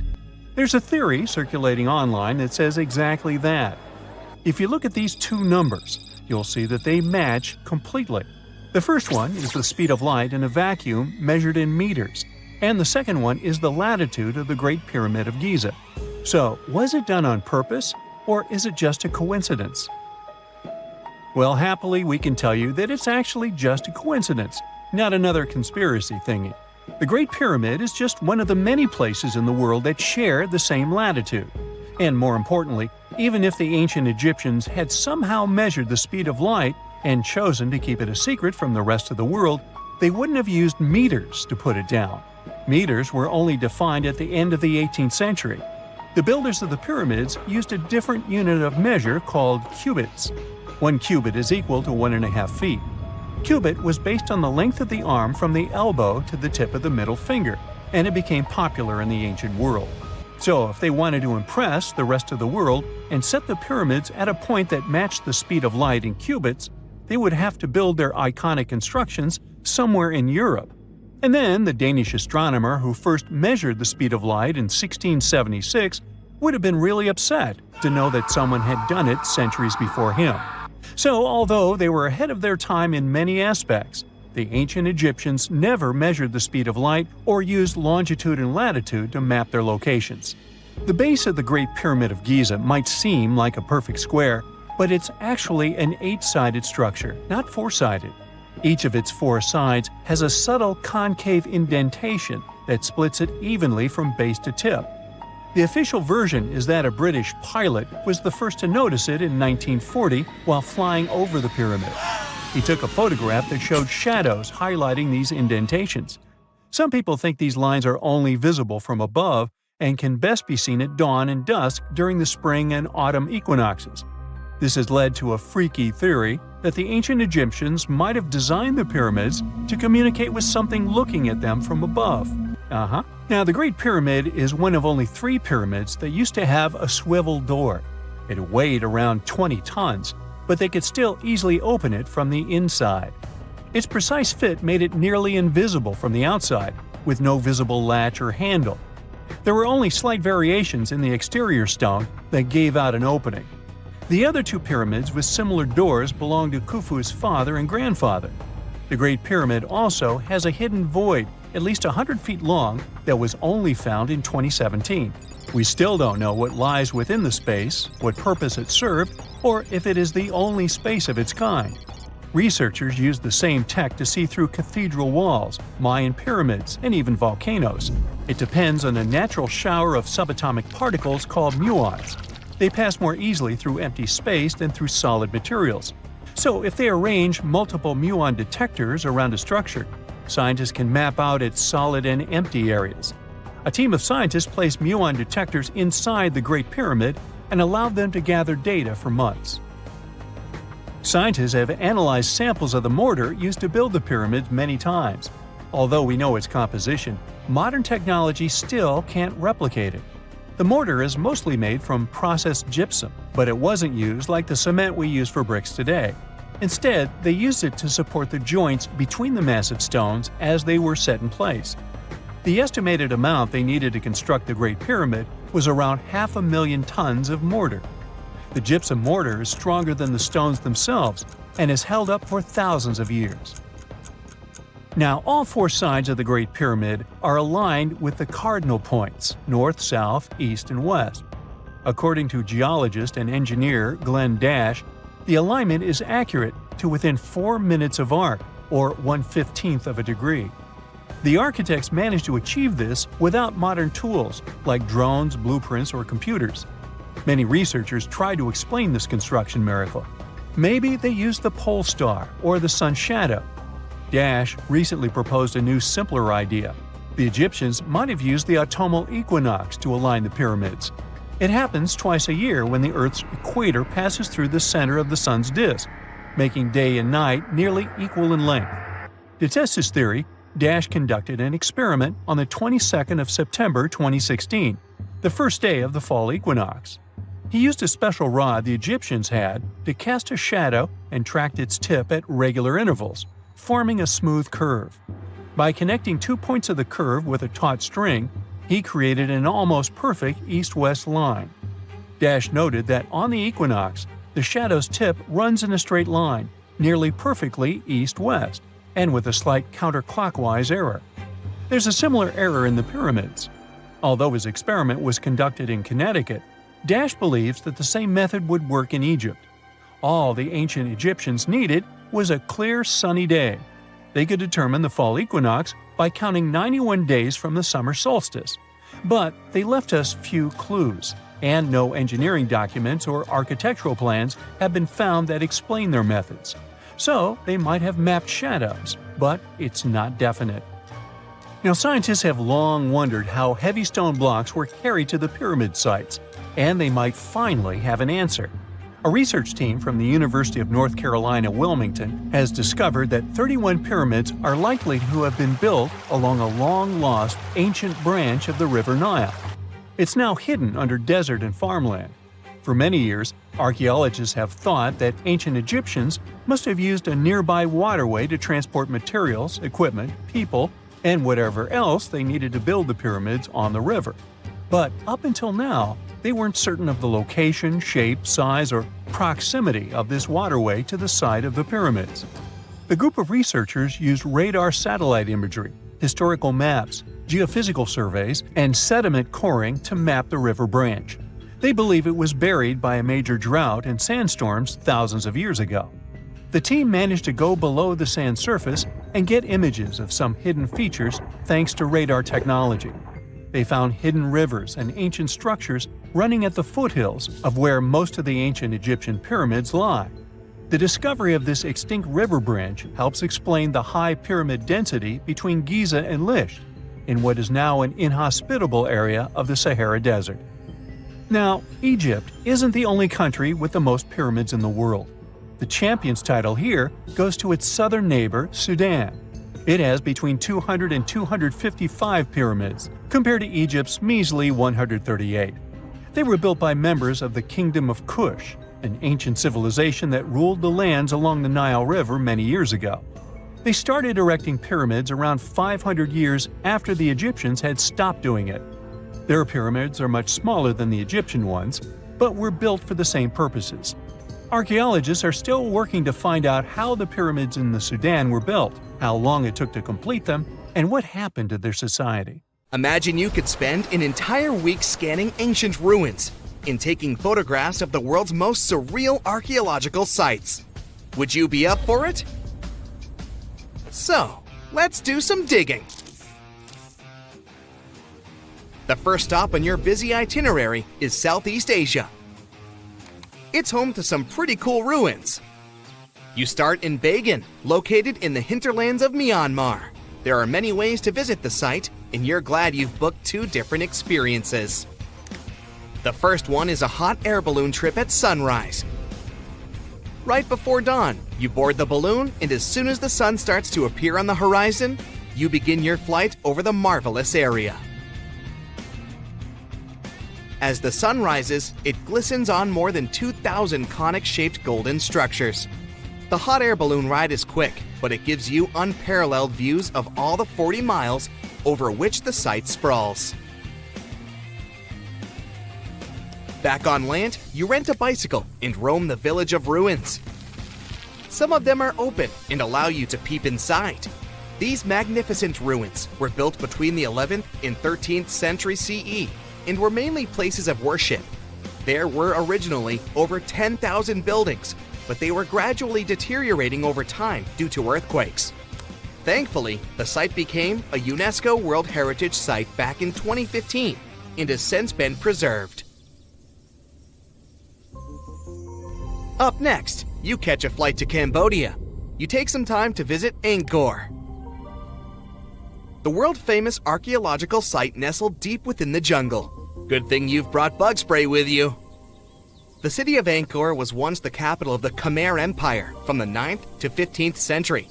FYI, the word Angkor means capital city in the Khmer language. The city was founded by King Yasovarman I, and it became one of the largest cities in the pre-industrial world. Researchers say nearly 1 million people live there. Until today, Angkor is admired for its stunning architecture. The Khmer style is recognized in the use of huge blocks of sandstone. The towers are believed to have been once decorated with gold.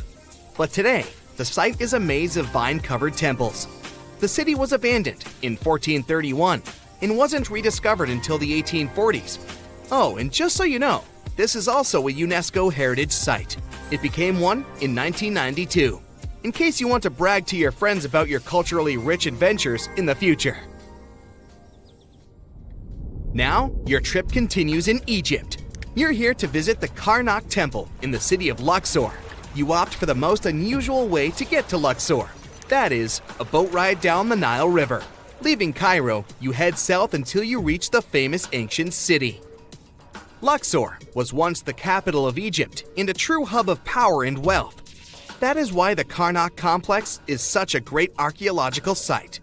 You choose to visit it at night, and still at the entrance, you are struck by the site's beauty. In the evening, artificial lights cast a golden glow on the temple statues and stone columns. The temple is huge and was built mainly around the 18th and 19th centuries BCE. Each Egyptian pharaoh from that period left their own architectural mark on the site. The highlight of this tour is taking a walk through the Avenue of Sphinxes and discovering the Great Hypostyle Hall. This hall is filled with towering pylons and solid sandstone columns, a true wonder. From Egypt, you head down to Jordan. Now, if you like terracotta landscapes, you've come to the right place. The city of Petra is a marvel of the ancient world. Located in Jordan's desert, the city was a commercial hub back in the 4th century BCE. The Nabateans, an Arab Bedouin tribe, lived in the so-called Rose City and thrived for many years. having accumulated a significant amount of wealth. The city was known for its innovative water management system, which made the region inhabitable. And yes, you'll catch a glimpse of its ruins on your tour. The rock-carved, gate-like structure Petra is famous for what is called the Pharaoh's Treasury. It stands at the main entrance to the site and is said to have a treasure hidden beneath it. Don't forget to stand right beneath it and take one of those classic pictures for social media. Once Petra has been ticked off the list, you fly to southern Europe. More specifically, to the tip of the Italian boot. You have a day trip scheduled to visit the ruins of Pompeii. Pompeii can be reached by car from the city of Naples. It's home to the eerie yet well-preserved ruins of a city that was once engulfed by lava. When Mount Vesuvius erupted in 79 CE, it left the city of Pompeii completely buried under millions of tons of volcanic ash. The ancient city was first discovered by beneath the volcanic rock in the 16th century, but it was first cleared from debris in the 1870s. Today, you'll be able to walk down the streets of these ancient Roman ruins and imagine what the town looked like in its heyday. Pompeii was a vibrant and rich municipality. The site's ruins revealed that many areas of Pompeii had boasted impressive bakeries, markets, and even houses with balconies, which were a sign of great wealth at the time. And believe it or not, even some artworks survived the eruption. Archaeologists found well-preserved frescoes and murals with mythological creatures. All this indicates that members of the high society lived there. The city even had thermal baths and showers made from luxurious materials. While you're still in Europe, you'll hop over to visit the iconic Stonehenge. It's a perfect day trip if you stay in the city of London, just a short train journey away. Stonehenge dots the Salisbury Plain in Wiltshire, England, and is one of the world's most recognized ancient ruins. More than 5,000 years old, these curious stone rings are some of the oldest stone structures on the planet. Created out of sandstone, they are shrouded in misery. Who built them and why is still largely unknown. Popular theories claim that Stonehenge was used as a great solar calendar, built to help people keep track of days, weeks, and months. Talk about hard work to create a mere calendar, huh? In the final leg of your trip, we'll take you to explore the Southern Americas. In Guatemala, in Central America, you'll find ancient Mayan ruins. The lost city of Tikal is a city made of 3,000 buildings, the remains of the capital of the Mayan Empire. You can compare its importance to such cities as London or New York today. The North Acropolis is Tikal's most ancient complex of monuments. Built solely by human hands in 350 BCE, it served as the resting place of kings and chiefs. Back in the day, the step pyramid temples were painted a beautiful red. Mayans loved that color. Today, of course, you'll only see the limestone. You might wonder what made such a great city turn into ruins. Well, archaeologists have no clue about the cause of Tikal's decline. Until today, this question remains unanswered. Was it a drought? Disease? Maybe we'll never know. Are you in the mood for some Mayan ruins? Chichen Itza is an archaeological site with the best preserved pyramids on Earth. Located in Mexico's Yucatan state, this Mayan city is well over 1,500 years old. At its peak, it was home to 35,000 people. The site covers 1.9 square miles and has many ruins spread throughout it. The highlight is El Castilla, a tremendous step temple, rising 80 feet above the ground. Its most peculiar feature is that it has 91 steps on each of its 4 sides, including the upper platform, which makes for 365 steps, the same as the number of days in the solar year. Phew, what an intense trip.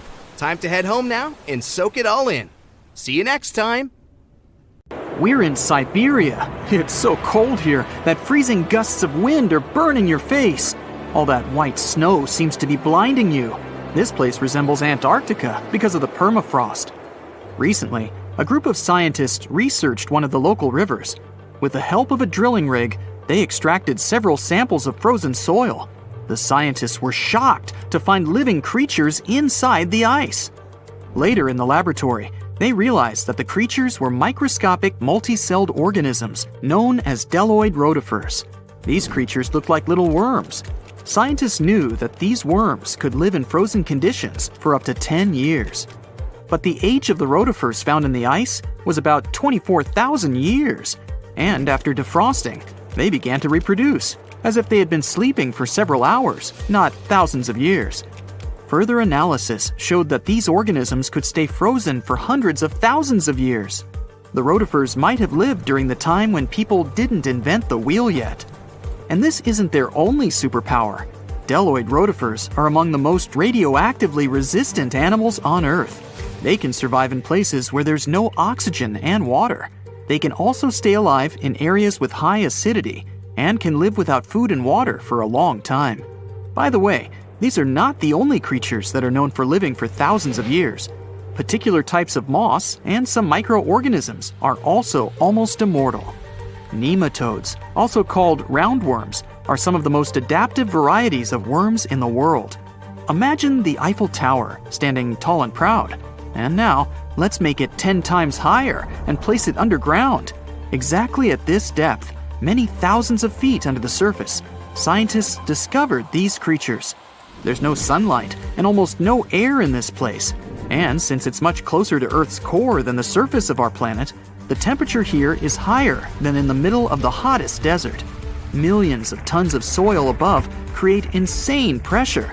But all this couldn't prevent life from developing here.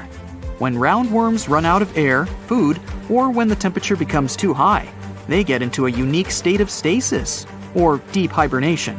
In this mode, the worm's metabolism slows down, and almost all the processes in their bodies stop.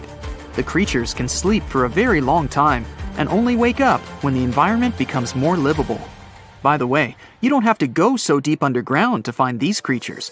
Nematodes are found all over the world. They can live in hot springs, deserts, high in the mountains, among the harsh ices of Antarctica, or inside animals and humans. Our next invulnerable creatures are tardigrades, also known as water bears. These are microscopic 8-legged invertebrates closely related to arthropods. It's impossible to see them with the unaided eye. But a conventional microscope will allow you to see tardigrades in detail. They look like minuscule bears. They're called water bears because they need a thin layer of water around their bodies at all times. It's necessary to prevent dehydration. Tardigrades have been found in all kinds of environments, from ocean depths to sand dunes. They're incredibly robust thanks to their unique organism structure. Yeah, they look soft, but their body is covered with a tough cuticle. This coating resembles the exoskeletons of grasshoppers, mantises, and many other insects. Water bears shed their old layer of the cuticle when they need to grow. Each of their 8 legs has 4 to 6 claws, which helps them cling to any surface. The bears can survive at a temperature that's almost 3 times as cold as the temperature in the ice of Antarctica. Heat doesn't harm them either. They have been proved to survive at the temperature that makes water boil. Also, water bears are not afraid of radiation and high pressure. In the depths of the ocean, pressure can destroy alloys of the strongest metals, but these creatures can withstand pressures 6 times greater. But the coolest thing is that they can live in the vacuum of space. Our planet has a magnetic field. This is a shield that protects us from solar radiation. Tardigrades don't need this protection. They can go into near-Earth orbit and come back unharmed, all thanks to a protein protecting their DNA from ionizing radiation. Like other immortal organisms, water bears can fall into a state of cryptobiosis. Tardigrades pull their head and legs inside their bodies and fall asleep. If the surrounding conditions suggest freezing, drying out, or experiencing a lack of oxygen, they will remain in this barrel form until the situation improves. So those are microscopic organisms and microbes that can only be seen through a microscope. But how about something bigger? Meet ironclad beetles. They live in the southwestern US and Mexico. These insects cannot survive high temperatures, live without oxygen, or in conditions of increased radiation. But their shells are so tough that they can only be pierced with a drill or hammer. Their durable exoskeletons are made of a special substance, chitin. It can also be found in the armor of crabs or shrimp. And still, the chitin of the ironclad beetle is so durable that it allows this creature to withstand the impact of a car moving at high speed. In times of danger, they can hide their whiskers and strong legs in special recesses in their shell. Other animals can't bite through the armor, so they spit the beetle out and leave to look for lunch somewhere else. As soon as the danger disappears, the bug stretches out its legs again and goes about its business. Also, the armor saves the beetles from dehydration, which is very useful in hot areas of Mexico and the southwestern US. Inside the exoskeleton, they can store moisture. In other words, these bugs can absorb water whenever they find it and transport this liquid inside themselves. The next creatures are incredibly fragile, but they know how to survive in places where almost no other animals can live. We're going to the southeast of Romania, near the Black Sea. Here, on a desolate wide plain, you can notice a pit. This is a mine leading deep underground. The air on the surface of our planet usually contains around 20% oxygen, but in the mine, it's only 10%. Inside the cave, the air also has an increased content of hydrogen sulfide and carbon dioxide. People can't breathe there without an oxygen tank.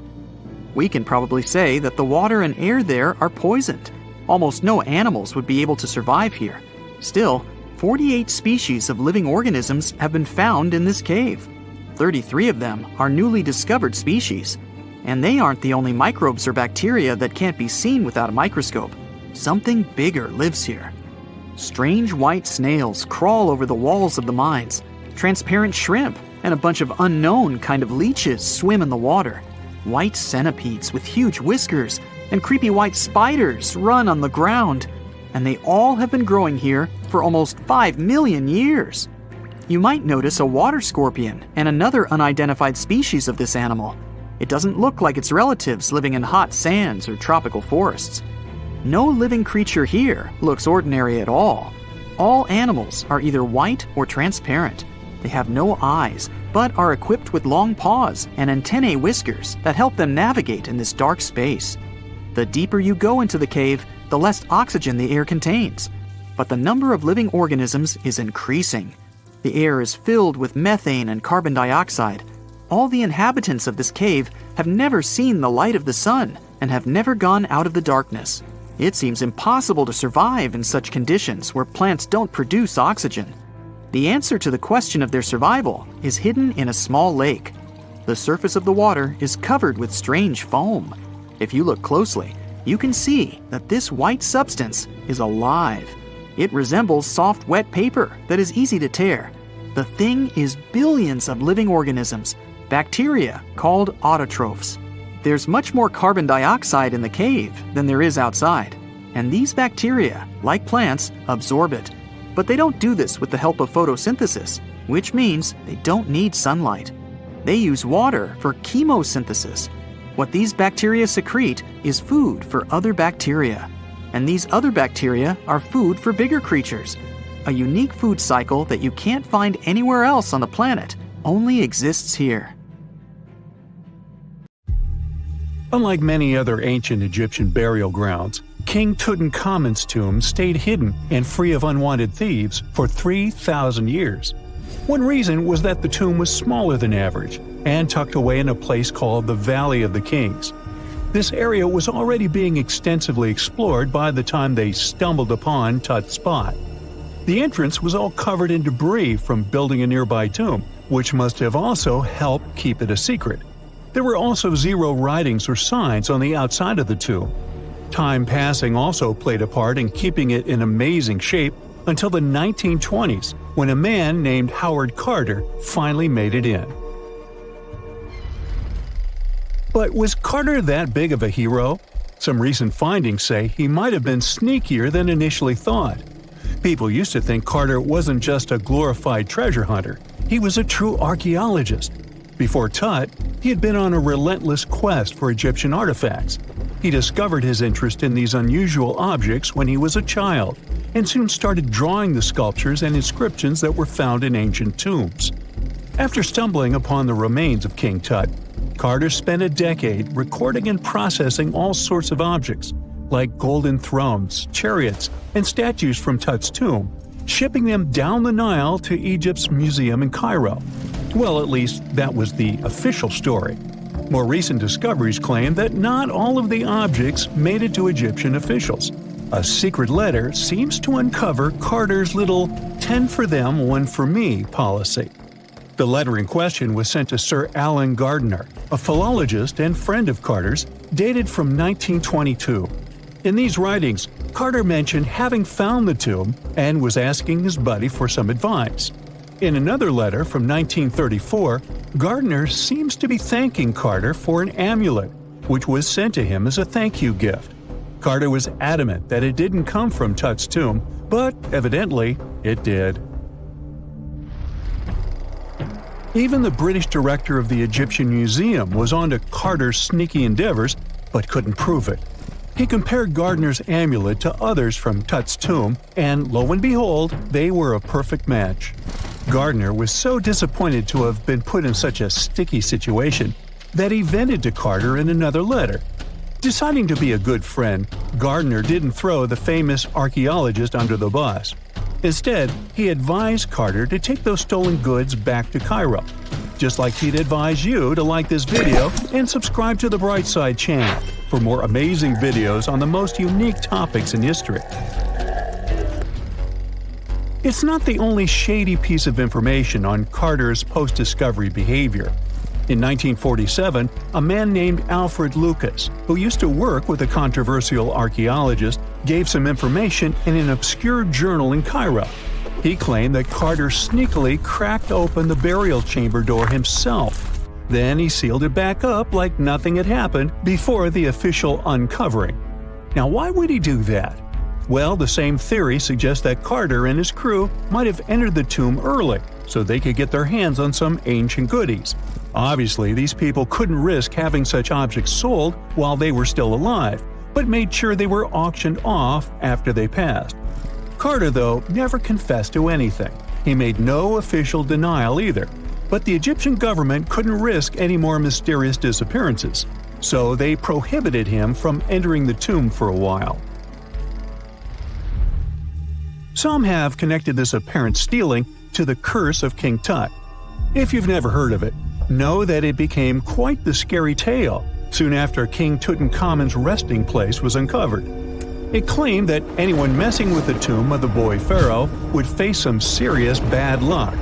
It's not all dramatic like a mummy going on an aggressive spree, but word got out that the people involved in disturbing King Tut's lair met some mysterious, untimely ends. The main untimely passing related to this supposed curse is that of George Herbert, the 5th Earl of Carnarvon.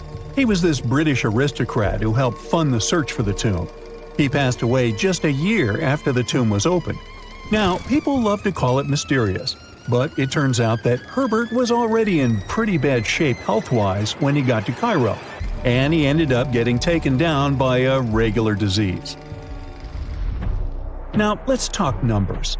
There were a lot of people linked to this tomb opening – security guards, archaeologists, and supporting staff.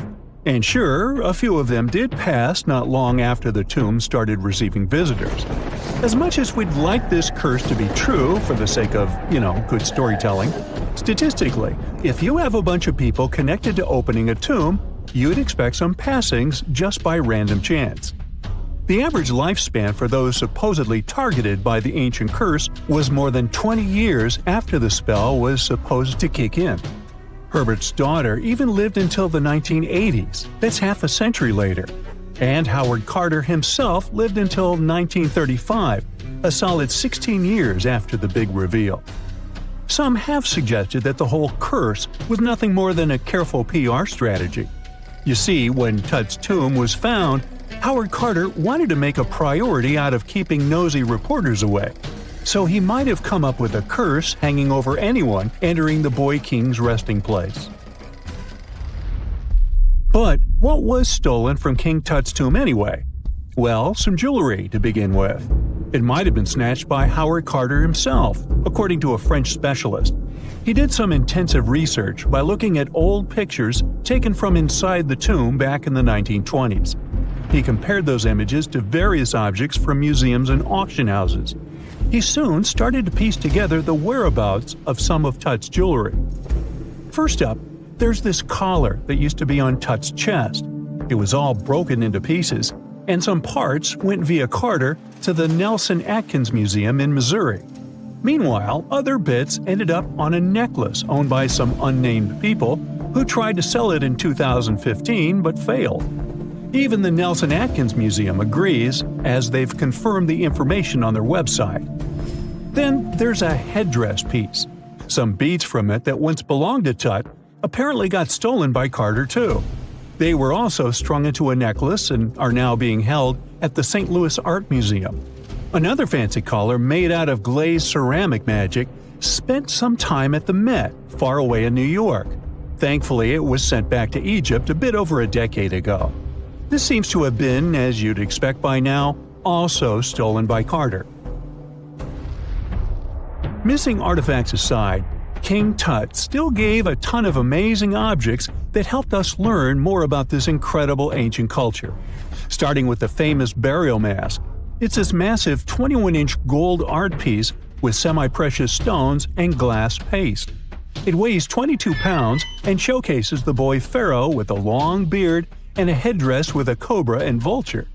On the back, there's this spell from an important ancient Egyptian spiritual book that's supposed to make sure it works just as well in the afterlife. Tut was also apparently a board game enthusiast. They found 4 board games in his tomb, some made of ivory. Archaeologists also found a pair of gold sandals, though you'd imagine they were more for show than for comfort. In fact, the pharaoh probably never wore them in his lifetime. Now, speaking of fashion items, it turns out Tut was quite the fancy ruler.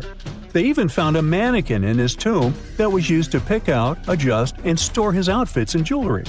The boy king seemed to have also enjoyed some music, based on the 2 trumpets historians found in his tomb.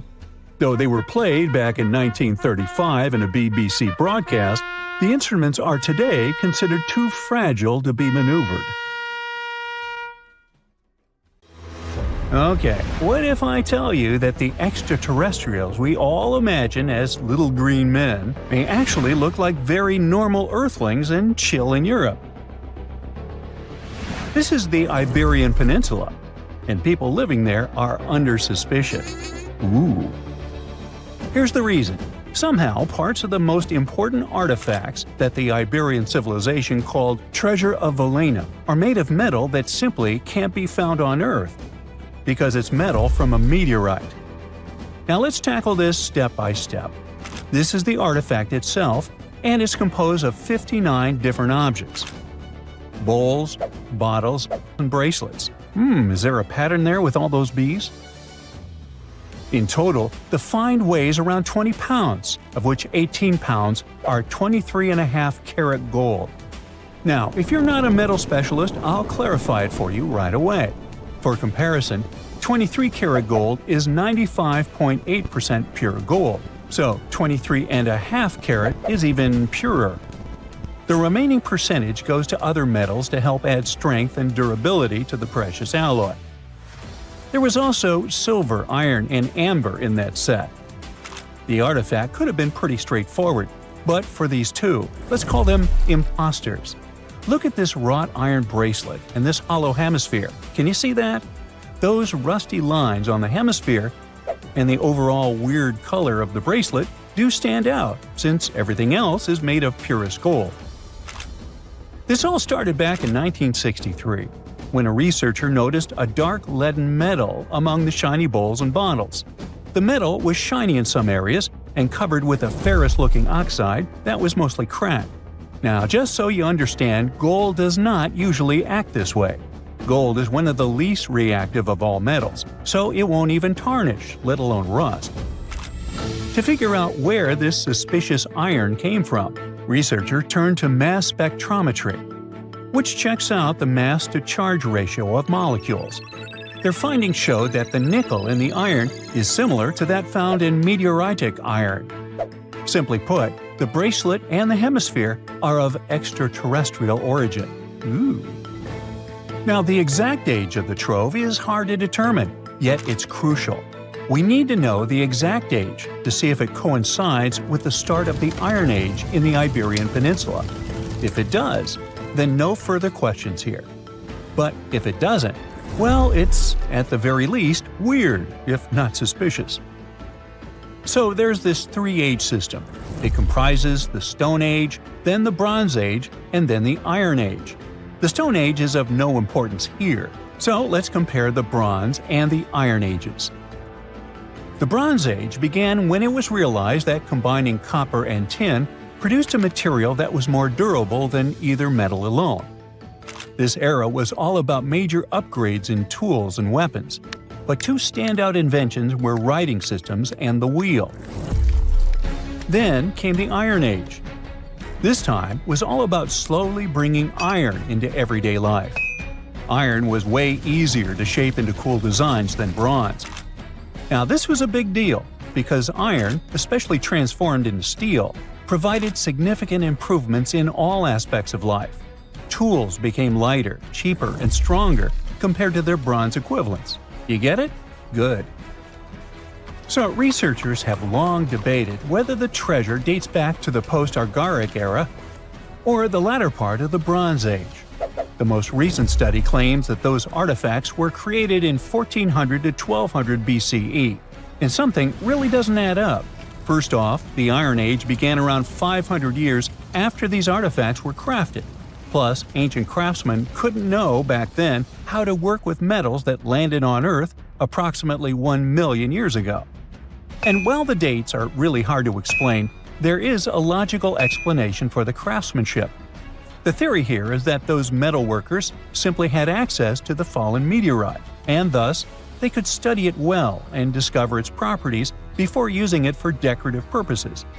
They could have figured it out through trial and error, and once they knew exactly how to work with this extraterrestrial metal, they proceeded to adorn the artifacts with it. Plus, there were the Phoenicians, who contributed to their craftsmanship. Now, it's true that the Iberian people have been processing metal and making pottery long before the Phoenicians settled on the peninsula. But the arrival of new metalworking techniques and the introduction of the potter's wheel enabled them to produce better quality goods much faster than before. So, we figured out the extraterrestrial origins of the Iberian artifacts. But guess what? This area is still under suspicion. The reason for that is the language they spoke. You see, for most modern languages people use today, there will always be some proto-language. Say for Italian, Spanish, and French, it's Latin, hence their similarities. But wait, Iberian was largely spoken where modern Spain is, so why isn't Spanish similar to it? Well, the truth is, no language today is similar to the Iberian. Maybe only the Basque language, but it's because of some similarities found in their numerical systems. Basque is classified as a language isolate, or simply unrelated to any other known languages, and the only language isolate in Europe. The Iberian language is unclassified. While the scripts written in it have been deciphered to various extents, the language itself remains largely unknown. And look at the alphabet the Iberians had. Looks like it doesn't really belong to our planet. But hold up, this one might be a bit of a stretch.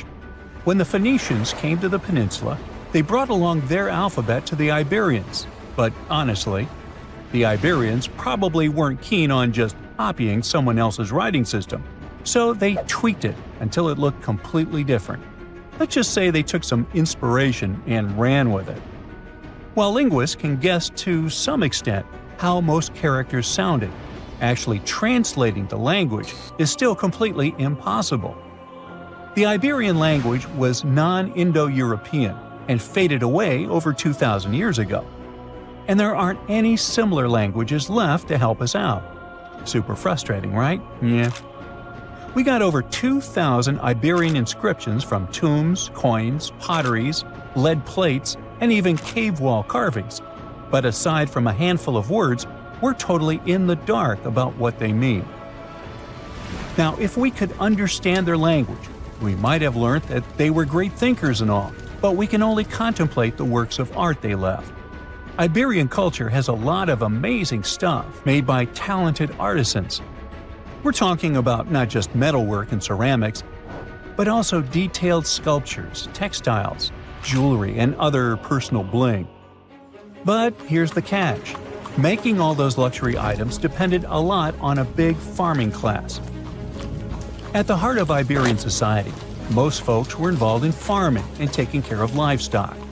Depending on where you were, the types of farming varied. For example, up in the north, they were all about growing grains, while down in Valencia, they focused on producing olive oil and other agricultural aspects. In the west, raising animals was the name of the game. Still, we don't have much information about the day-to-day lives of the many people doing this essential work. Yet, on the flip side, we know a lot about the upper class of Iberian society, who control these agricultural resources and hire the artisans. By the 7th century BCE, we start to see a group of Iberian princes who were living the good life, trading with the Phoenicians and enjoying fancy luxury items. You can spot this elite class in their burial practices. Cremation was the go-to method for funerals among the Iberians, and wealthy individuals were often found in cemeteries with all sorts of lavish goods and funerary sculptures that give us a peek into the fashion and hairstyles of the rich. Interestingly, starting in the 6th century BCE, there was a noticeable drop in the number of recognizable burials, which suggests that these elaborate funeral customs became more exclusive to a small elite. Meanwhile, the fate of the majority, farmers, artisans, soldiers, and laborers, who made up a big chunk of the population, remains a bit of a mystery. It used to be a pretty advanced civilization, but it vanished without a trace. Researchers think it could have been due to some massive earthquake, but so far, we don't know for sure. You take off from Earth and park your spacecraft somewhere near the Moon. You're now almost 240,000 miles away from your home planet. That's almost 100 widths of the United States. Now you take out a giant hammer and an enormous chisel using the robotic arms of your spaceship.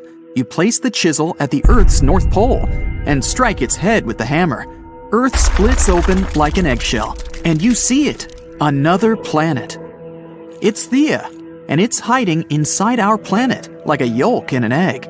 You'd need to go back in time 4.5 billion years to find out how it got there. This beautiful nebula will soon become our solar system. Colored dust and various space debris are slowly coming closer toward the common center. Soon this jigsaw puzzle of debris becomes too heavy and dense. The temperature inside the giant is rising. Soon it gets so high that it triggers a nuclear chain reaction. Another second and bam! There's an explosion so powerful that the shockwaves travel far into dark space, and the blinding flash from this blast can be seen from the other side of the Milky Way galaxy.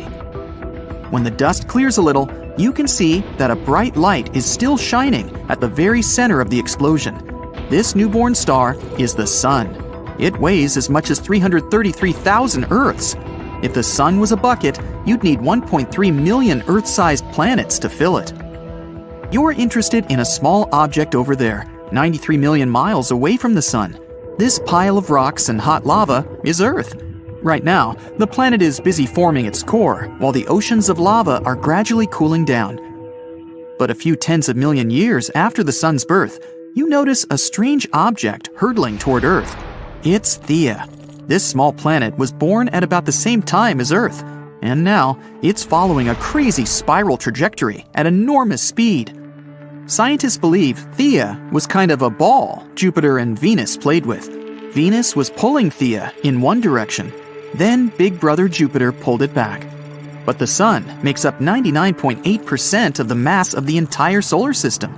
That's why the star sets its own rules. It makes Theia move in almost the same orbit as Earth. So they inevitably come closer and closer to each other until they become next-door neighbors. We see that Theia is the size of Mars and as wide as the Atlantic Ocean from New York to Portugal. A collision can't be avoided. Theia is traveling toward Earth at nearly 9,000 miles per hour. That's 11 times faster than the speed of sound, If the smaller planet crashes into Earth at a particular angle, Earth will most likely be torn apart, as well as Theia itself. The collision will cause a huge blast, visible on other planets even on a bright day. Nothing will be left but some burning dust and debris. Even if Theia touches Earth only lightly, it'll still knock out a chunk of our planet the size of Australia. But the collision with Theia happens at a perfect 45-degree angle. It strikes the Earth at tremendous speed. The explosion literally vaporizes huge amounts of rock, and the shock wave sends the remaining debris into Earth's orbit. A huge crater is formed at the impact site. Soon, it gets filled with boiling lava. The remnants of Theia and the ejected fragments of Earth begin to orbit our planet. According to one version, these fragments form two moons. At first, they travel together, but one day, they get too close to each other and collide, forming one large space body. The other theory claims that all the shards start being pulled by the remnants of Theia. Sometime later, they form the moon as we now know it. At that point in the past, though, it's just red-hot rock and lava. The collision at this angle slightly tilts our planet and accelerates its rotation. It's because of Theia that we have different seasons and 24 hours in a day. Earth has lithospheric plates. These are enormous solid pieces that make up the crust of our planet. After the collision with Theia, they start to break and crack. It causes carbon, a primary component of all known life on Earth, to start moving all over our planet. So, Earth gets some kind of metabolism. After a few 100 million years, the first living creatures start to appear on our planet. Over nearly 4 billion years, simple single-celled organisms have been evolving into the life you see today. According to scientists, such a collision is a very rare event. The probability that somewhere out there, there's a planet like ours that has survived the same catastrophe is extremely small. This may be the reason why we are yet to find traces of other civilizations out there in space. Meanwhile, the remains of Theia are still here on Earth. Of course, it doesn't look like an entire planet stuck inside our own. Most of the fragments have melted and blended into the Earth's crust. If you take the top layer off our planet, you'll see two huge lava blobs the size of entire continents. They're right below Africa and the Pacific Ocean. Presumably, these are the remains of Theia. They didn't mix with Earth's mantle because of different densities. It's like mixing water and oil in a glass. The oil will always float up over the water and create an even layer on top of it. But if you raise those lava patches up to the surface, they'd be 100 times higher than Mount Everest. Other remains of Theia might be on the moon. The Apollo space missions brought back many soil samples for analysis. Scientists have concluded that the moon is very similar to Earth in structure. People could drill deep down and take samples there. Then they'd analyze the blobs from Earth. If their structure matched, it'd be 100% proof that Theia did hit Earth 4.5 billion years ago. And that's how we got the moon. But for the time being, Theia remains somewhat mysterious. Scientists are still not sure that the planet actually existed. The whole idea perfectly fits the model of the moon's creation. But in fact, this incredible collision may have never happened. Hop on the bright side of life together with our brand new tees, hoodies, and more. Click the link to pick your choice. Now you travel 41 light-years away from Earth to the planet 55 Cancri E. It's about twice the size of Earth and 8 times heavier. You take out your giant hammer again and use it to hit the chisel. The planet cracks, and you see it's a giant diamond. The temperature on this planet is tens of times higher than that of Earth, and its soil is rich in carbon. The heat puts a lot of pressure on this carbon. Its structure changes. First, it turns into graphite. Some more pressure, and graphite turns into diamond. On Earth, diamonds form at depths below 60 miles, where the pressure is 50,000 times greater than on the surface. The temperatures there rise over 1,000 degrees, which is as hot as fire. Diamonds are ejected closer to the surface in volcanic eruptions. Still, people have to dig mines 1,500 feet deep to find these beautiful gems. The Golden Jubilee diamond is the biggest cut and faceted diamond on Earth. It weighs as much as a chocolate bar and is the size of a hamster. Its price is about $12 million. Now imagine a diamond the size of an entire planet. You decide to fly back to the solar system. Your destination is Jupiter's moon, Europa. It's as wide as the distance between Seattle and Houston, and its mass is less than 1% the mass of Earth. Its surface is enclosed in an icy crust. It's about 19 miles thick. But what if you crack this crust with your giant hammer? Wow, Europa is completely covered in water. It's freezing here, 3 times colder than at the North Pole on Earth. The water turns into ice almost instantly, but the ocean beneath the surface is still liquid. Europa interacts with Jupiter gravitationally, just like the moon with Earth. This creates tidal forces and heats Europa's core. The core melts the ice around it. The result is a huge ocean, 2 to 3 times larger than all of Earth's oceans combined. Scientists believe that water is the basis of life. It may mean that life may exist on Europa. There could be thermal springs, just like at the bottom of our oceans. The water there is probably much warmer.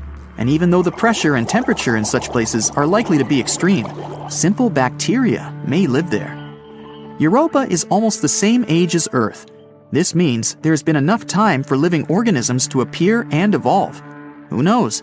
Maybe some advanced civilization is already blooming under this crust of ice.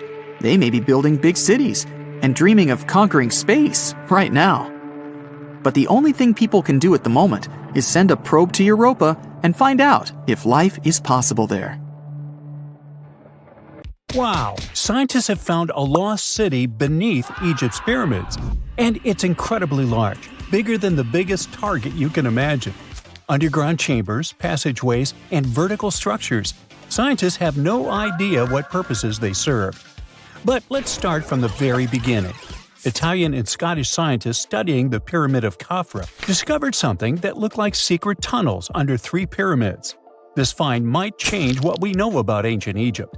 The expedition, called the Khafra Project, was led by Corrado Malunga from Pisa, Italy, and Filippo Biondi from the University of Strathclyde, Scotland. Their mission was to focus on exploring Khafra's pyramid, the second largest on the Giza Plateau. Scientists uncovered a massive structure beneath the Pyramid of Khafra. Could it be an ancient Egyptian underground city? The experts analyzed the data they had and came to the conclusion that 8 large vertical structures could be hiding beneath, possibly wells or shafts. They extend a staggering 6,500 feet across. Imagine placing 2.5 Burj Khalifas on the ground, one after another, and you get the sheer size of this find. These shafts also plunge nearly 2,000 feet underground. Some of the deepest underground stations in the world are located at a mere 380 feet underground or so. These cylindrical shafts are surrounded by spiral paths. Picture some old Gothic castle. They're connected to 2 giant, weirdly shaped chambers. Are those cubes? Or possibly bowls? Each of these chambers is likely more than 260 feet across. Now, even though we know about the structures now, no one has figured out their original purpose yet. Want to hear something even more shocking? Okay then. The team is almost sure that similar access points can be found under all 3 pyramids. In other words, all of them might be linked by a hidden system of underground tunnels, chambers, and passages. Even deeper, about 4,000 feet under the surface, there might be more unknown structures. And doesn't it add to the mystery? But the coolest news is that, according to some team members, these hidden structures near Giza pyramids could align with the legendary Halls of Amenti. In ancient Egyptian mythology, it's a place where people are believed to arrive when they're close to the end of their days. There, they are said to take a 3-day-long trial, facing their biggest fears. Now, how did scientists even discover these hidden spaces? To uncover them, researchers used 2 satellites positioned 420 miles above Earth. They sent radar signals to the Giza Plateau, and these signals generated detailed images, which were later compiled into a 3D model of the underground layout, including the newly detected shafts. Then, using synthetic aperture radar or SAR technology, which is a type of radar that can penetrate through stone, the team also spotted 5 small room-like structures hidden deep within the pyramid. One of these chambers contained a sarcophagus, which was once thought to be the tomb of Pharaoh Khafra. But now, scientists believe this was a mistake. The true burial site is likely to be elsewhere. In any case, these 5 hidden rooms were completely unknown before the scans. They seem to be arranged in the center of the pyramid and are linked to underground pathways leading somewhere below the structure. There's an opinion that these tunnels could lead to more hidden chambers and wells. Some of them might be around 4,500 years old. Wow, what if they help us solve ancient civilization mysteries?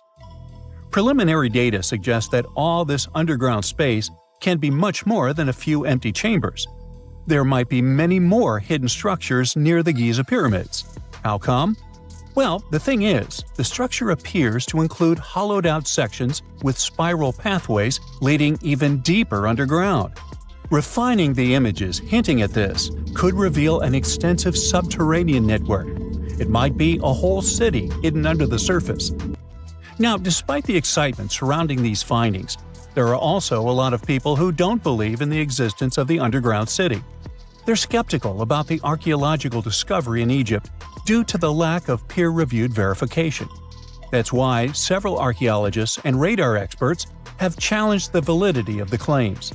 They've explained that the technology used to make the discovery may not be advanced enough to produce such detailed underground imagery. According to them, the 5 smaller chambers found near the surface could be natural formations, since the area had had sacred significance long before the construction of the pyramids. Some experts have even dismissed the use of radar methods in this context altogether. They call these methods scientifically unproven and question their accuracy. The discovery has also reignited discussions about ancient Egyptian myths and the possibility of hidden texts lying somewhere beneath the Giza pyramids. The layout of the newly detected underground chambers shares similarities with mythological accounts of the Hall of Records, a rumored chamber that could preserve early Egyptian wisdom. If confirmed, these findings could significantly reshape the understanding of Egypt's sacred topography. Plus, this lost city beneath Egypt's pyramid could become physical evidence of previously unknown underground structures. That's why the Khafra project is super eager to begin excavating to confirm their findings. But getting approval from Egyptian authorities is a challenging process. The discoveries still need to undergo peer review before they are accepted by the academic community. By the way, this recent archaeological discovery in Egypt comes on the heels of another discovery involving a weird structure beneath the Royal Giza Cemetery, which researchers believe is unnatural in origin. Archaeologists used remote sensing techniques and uncovered a mysterious L-shaped structure underground in the Western Cemetery of Giza. This area is known to house burials of royal family members and high-ranking officials. Many of the tombs in the cemetery have above-ground mastabas, rectangular stone or mud brick structures with flat roofs. But there is an area in the center of the cemetery where there are no above-ground structures. To investigate this unexplored region, the team used electrical resistive tomography and ground-penetrating radar. ERT works by sending electrical currents into the ground and measuring the resistance to detect remains. As for GPR, it sends radar into the ground and maps the structures based on the radar's return.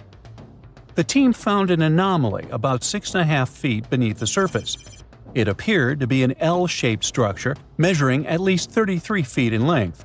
The readings suggested that the structure had been backfilled with sand after its construction.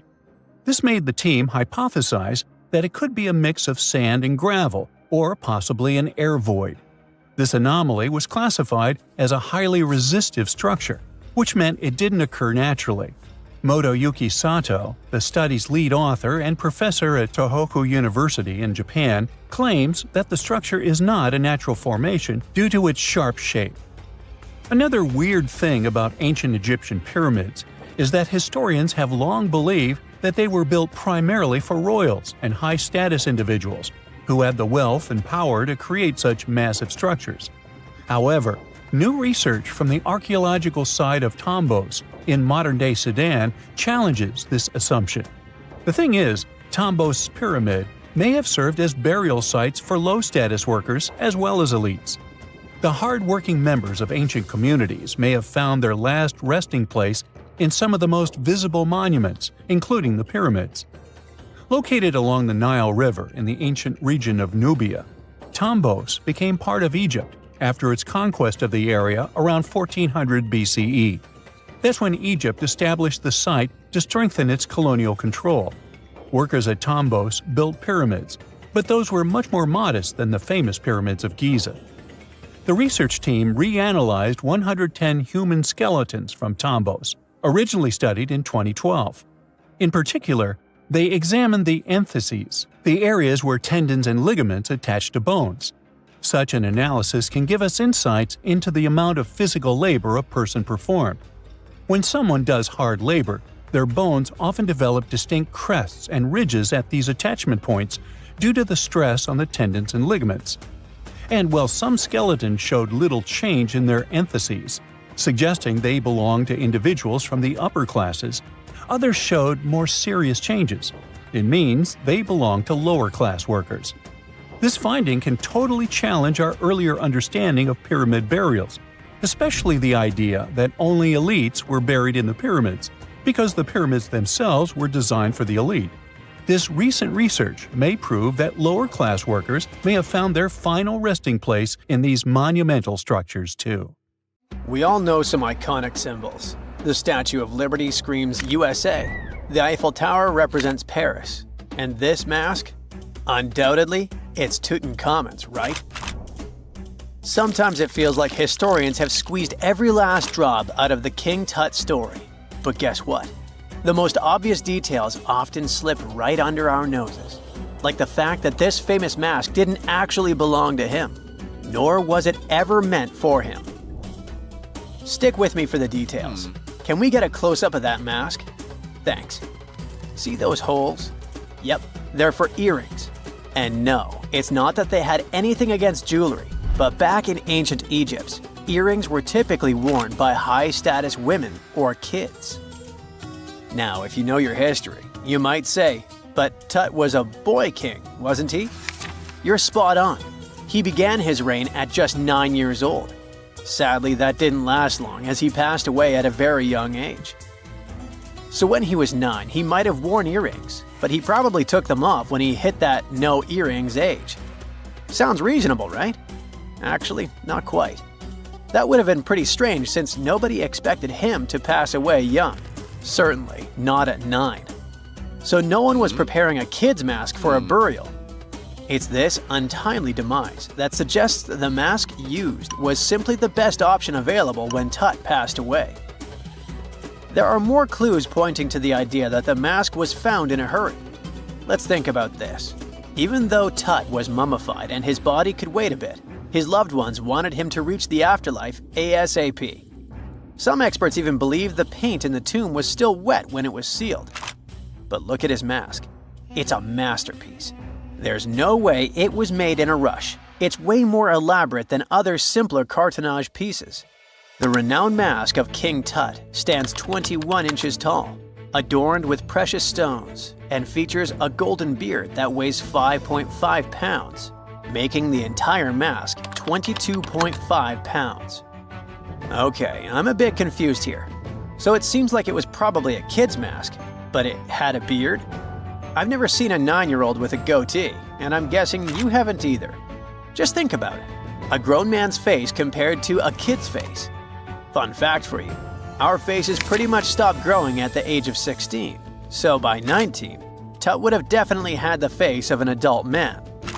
Can you imagine trying to fit a relatively small kid's mask on a grown man? That would have been super embarrassing, and no one would have let that happen. Right, let's dismiss the kids theory. Now the second option, if you remember, is that the mask could have originally belonged to a woman. This is where the beard theory comes into play. Some researchers believe the beard might have been added later on. Here's another twist.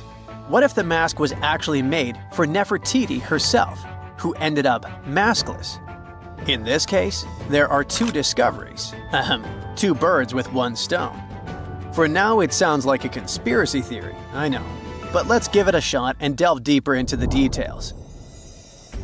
So, Tut passed away in around 1323 BCE, probably due to malaria. He had other health issues too, like when he broke his leg, and records suggest he wasn't in the best shape. As for Nefertiti, we have no solid data about her demise. Plus, nobody knows exactly when or where she was buried. The supposed year when she passed away is around 1330 BCE, but she could have lived longer, and the mask was intended and prepared for her. Or maybe they just took her mask right from the burial chamber. After all, they were family. Well, sort of. She was said to be his stepmom, having been married to Akhenaten, who was likely Tut's father. But this is not 100% accurate. Some scientists doubt it. Ah, these ancient Egyptian families. It's hard to keep track of who's who. I know, you're not yet convinced that Tut wore a lady's mask.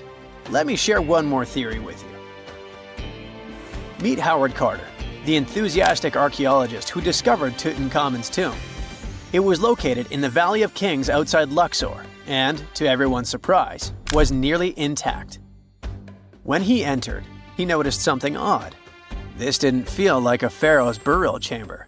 It was classy and all, but it had a vibe that suggested it was made for a woman. Typically, Egyptian pharaohs had larger tombs that suited them better, and even more strangely, it was oriented to the right of the entrance. This didn't add up. That orientation was typical for female chambers, which Egyptian queens used. Another red flag was that the chamber appeared to have been built in stages, and all the artifacts, around 2,000 of them, seemed hastily placed there. Even more curious, they looked like they were meant for other royals. Carter discovered this burial site in 1922, but it remained a mystery as to why it was so bizarre. Almost a century later, Nicholas Reeves thought he may have solved the puzzle. He claimed that King Tut might not have been the original resident of the tomb. Instead, he suggested that the undisturbed resting place of the legendary Queen Nefertiti could be hidden behind the walls of the boy king's burial chamber. Nicholas studied high-resolution photos for months, meticulously examining every pixel. One day, he focused on detailed scans that revealed the texture of the tomb's walls beneath layers of paint. He spotted what he believed to be outlines of two doorways that had been blocked and plastered over to hide them from view. The more he looked, the more it seemed real. Could it be a tomb within a tomb?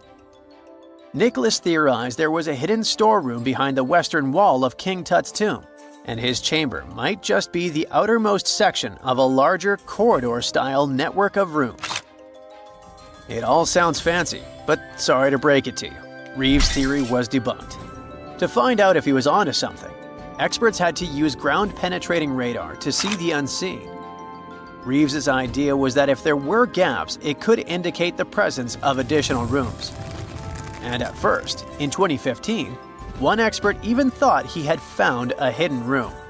But the glory didn't last for long. A year later, after double-checking, it turned out there were no hidden doorways.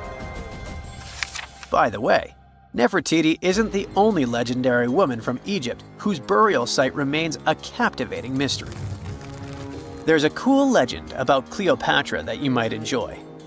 It's said that she once declared, "No man will ever find my tomb." Kind of fitting, right? After all, the person who's come closest to uncovering her final resting place is a woman. Fast forward a few millennia after she passed away, and while no man has located it, archaeologist Kathleen Martinez believes she might have cracked the code. She's been on the quest for Cleopatra VII's tomb for nearly 20 years, and recently discovered a bust that she thinks represents the famous queen. However, not everyone is on board with her claim. Some experts argue that the bust doesn't resemble Cleopatra at all. Alongside this intriguing marble statue, Martinez's team also unearthed 337 coins, some of which, less controversially, feature Cleopatra's likeness. But the real part is that it's still not officially confirmed.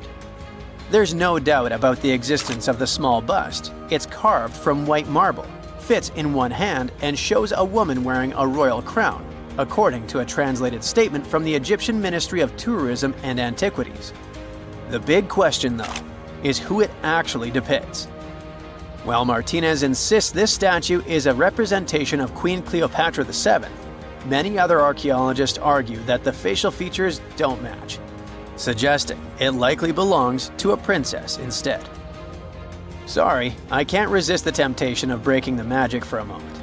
Some folks believe that the whole idea of "no man will find my tomb" is misunderstood. Even if she did say it, what she probably meant was "no living soul," and it wasn't about gender at all.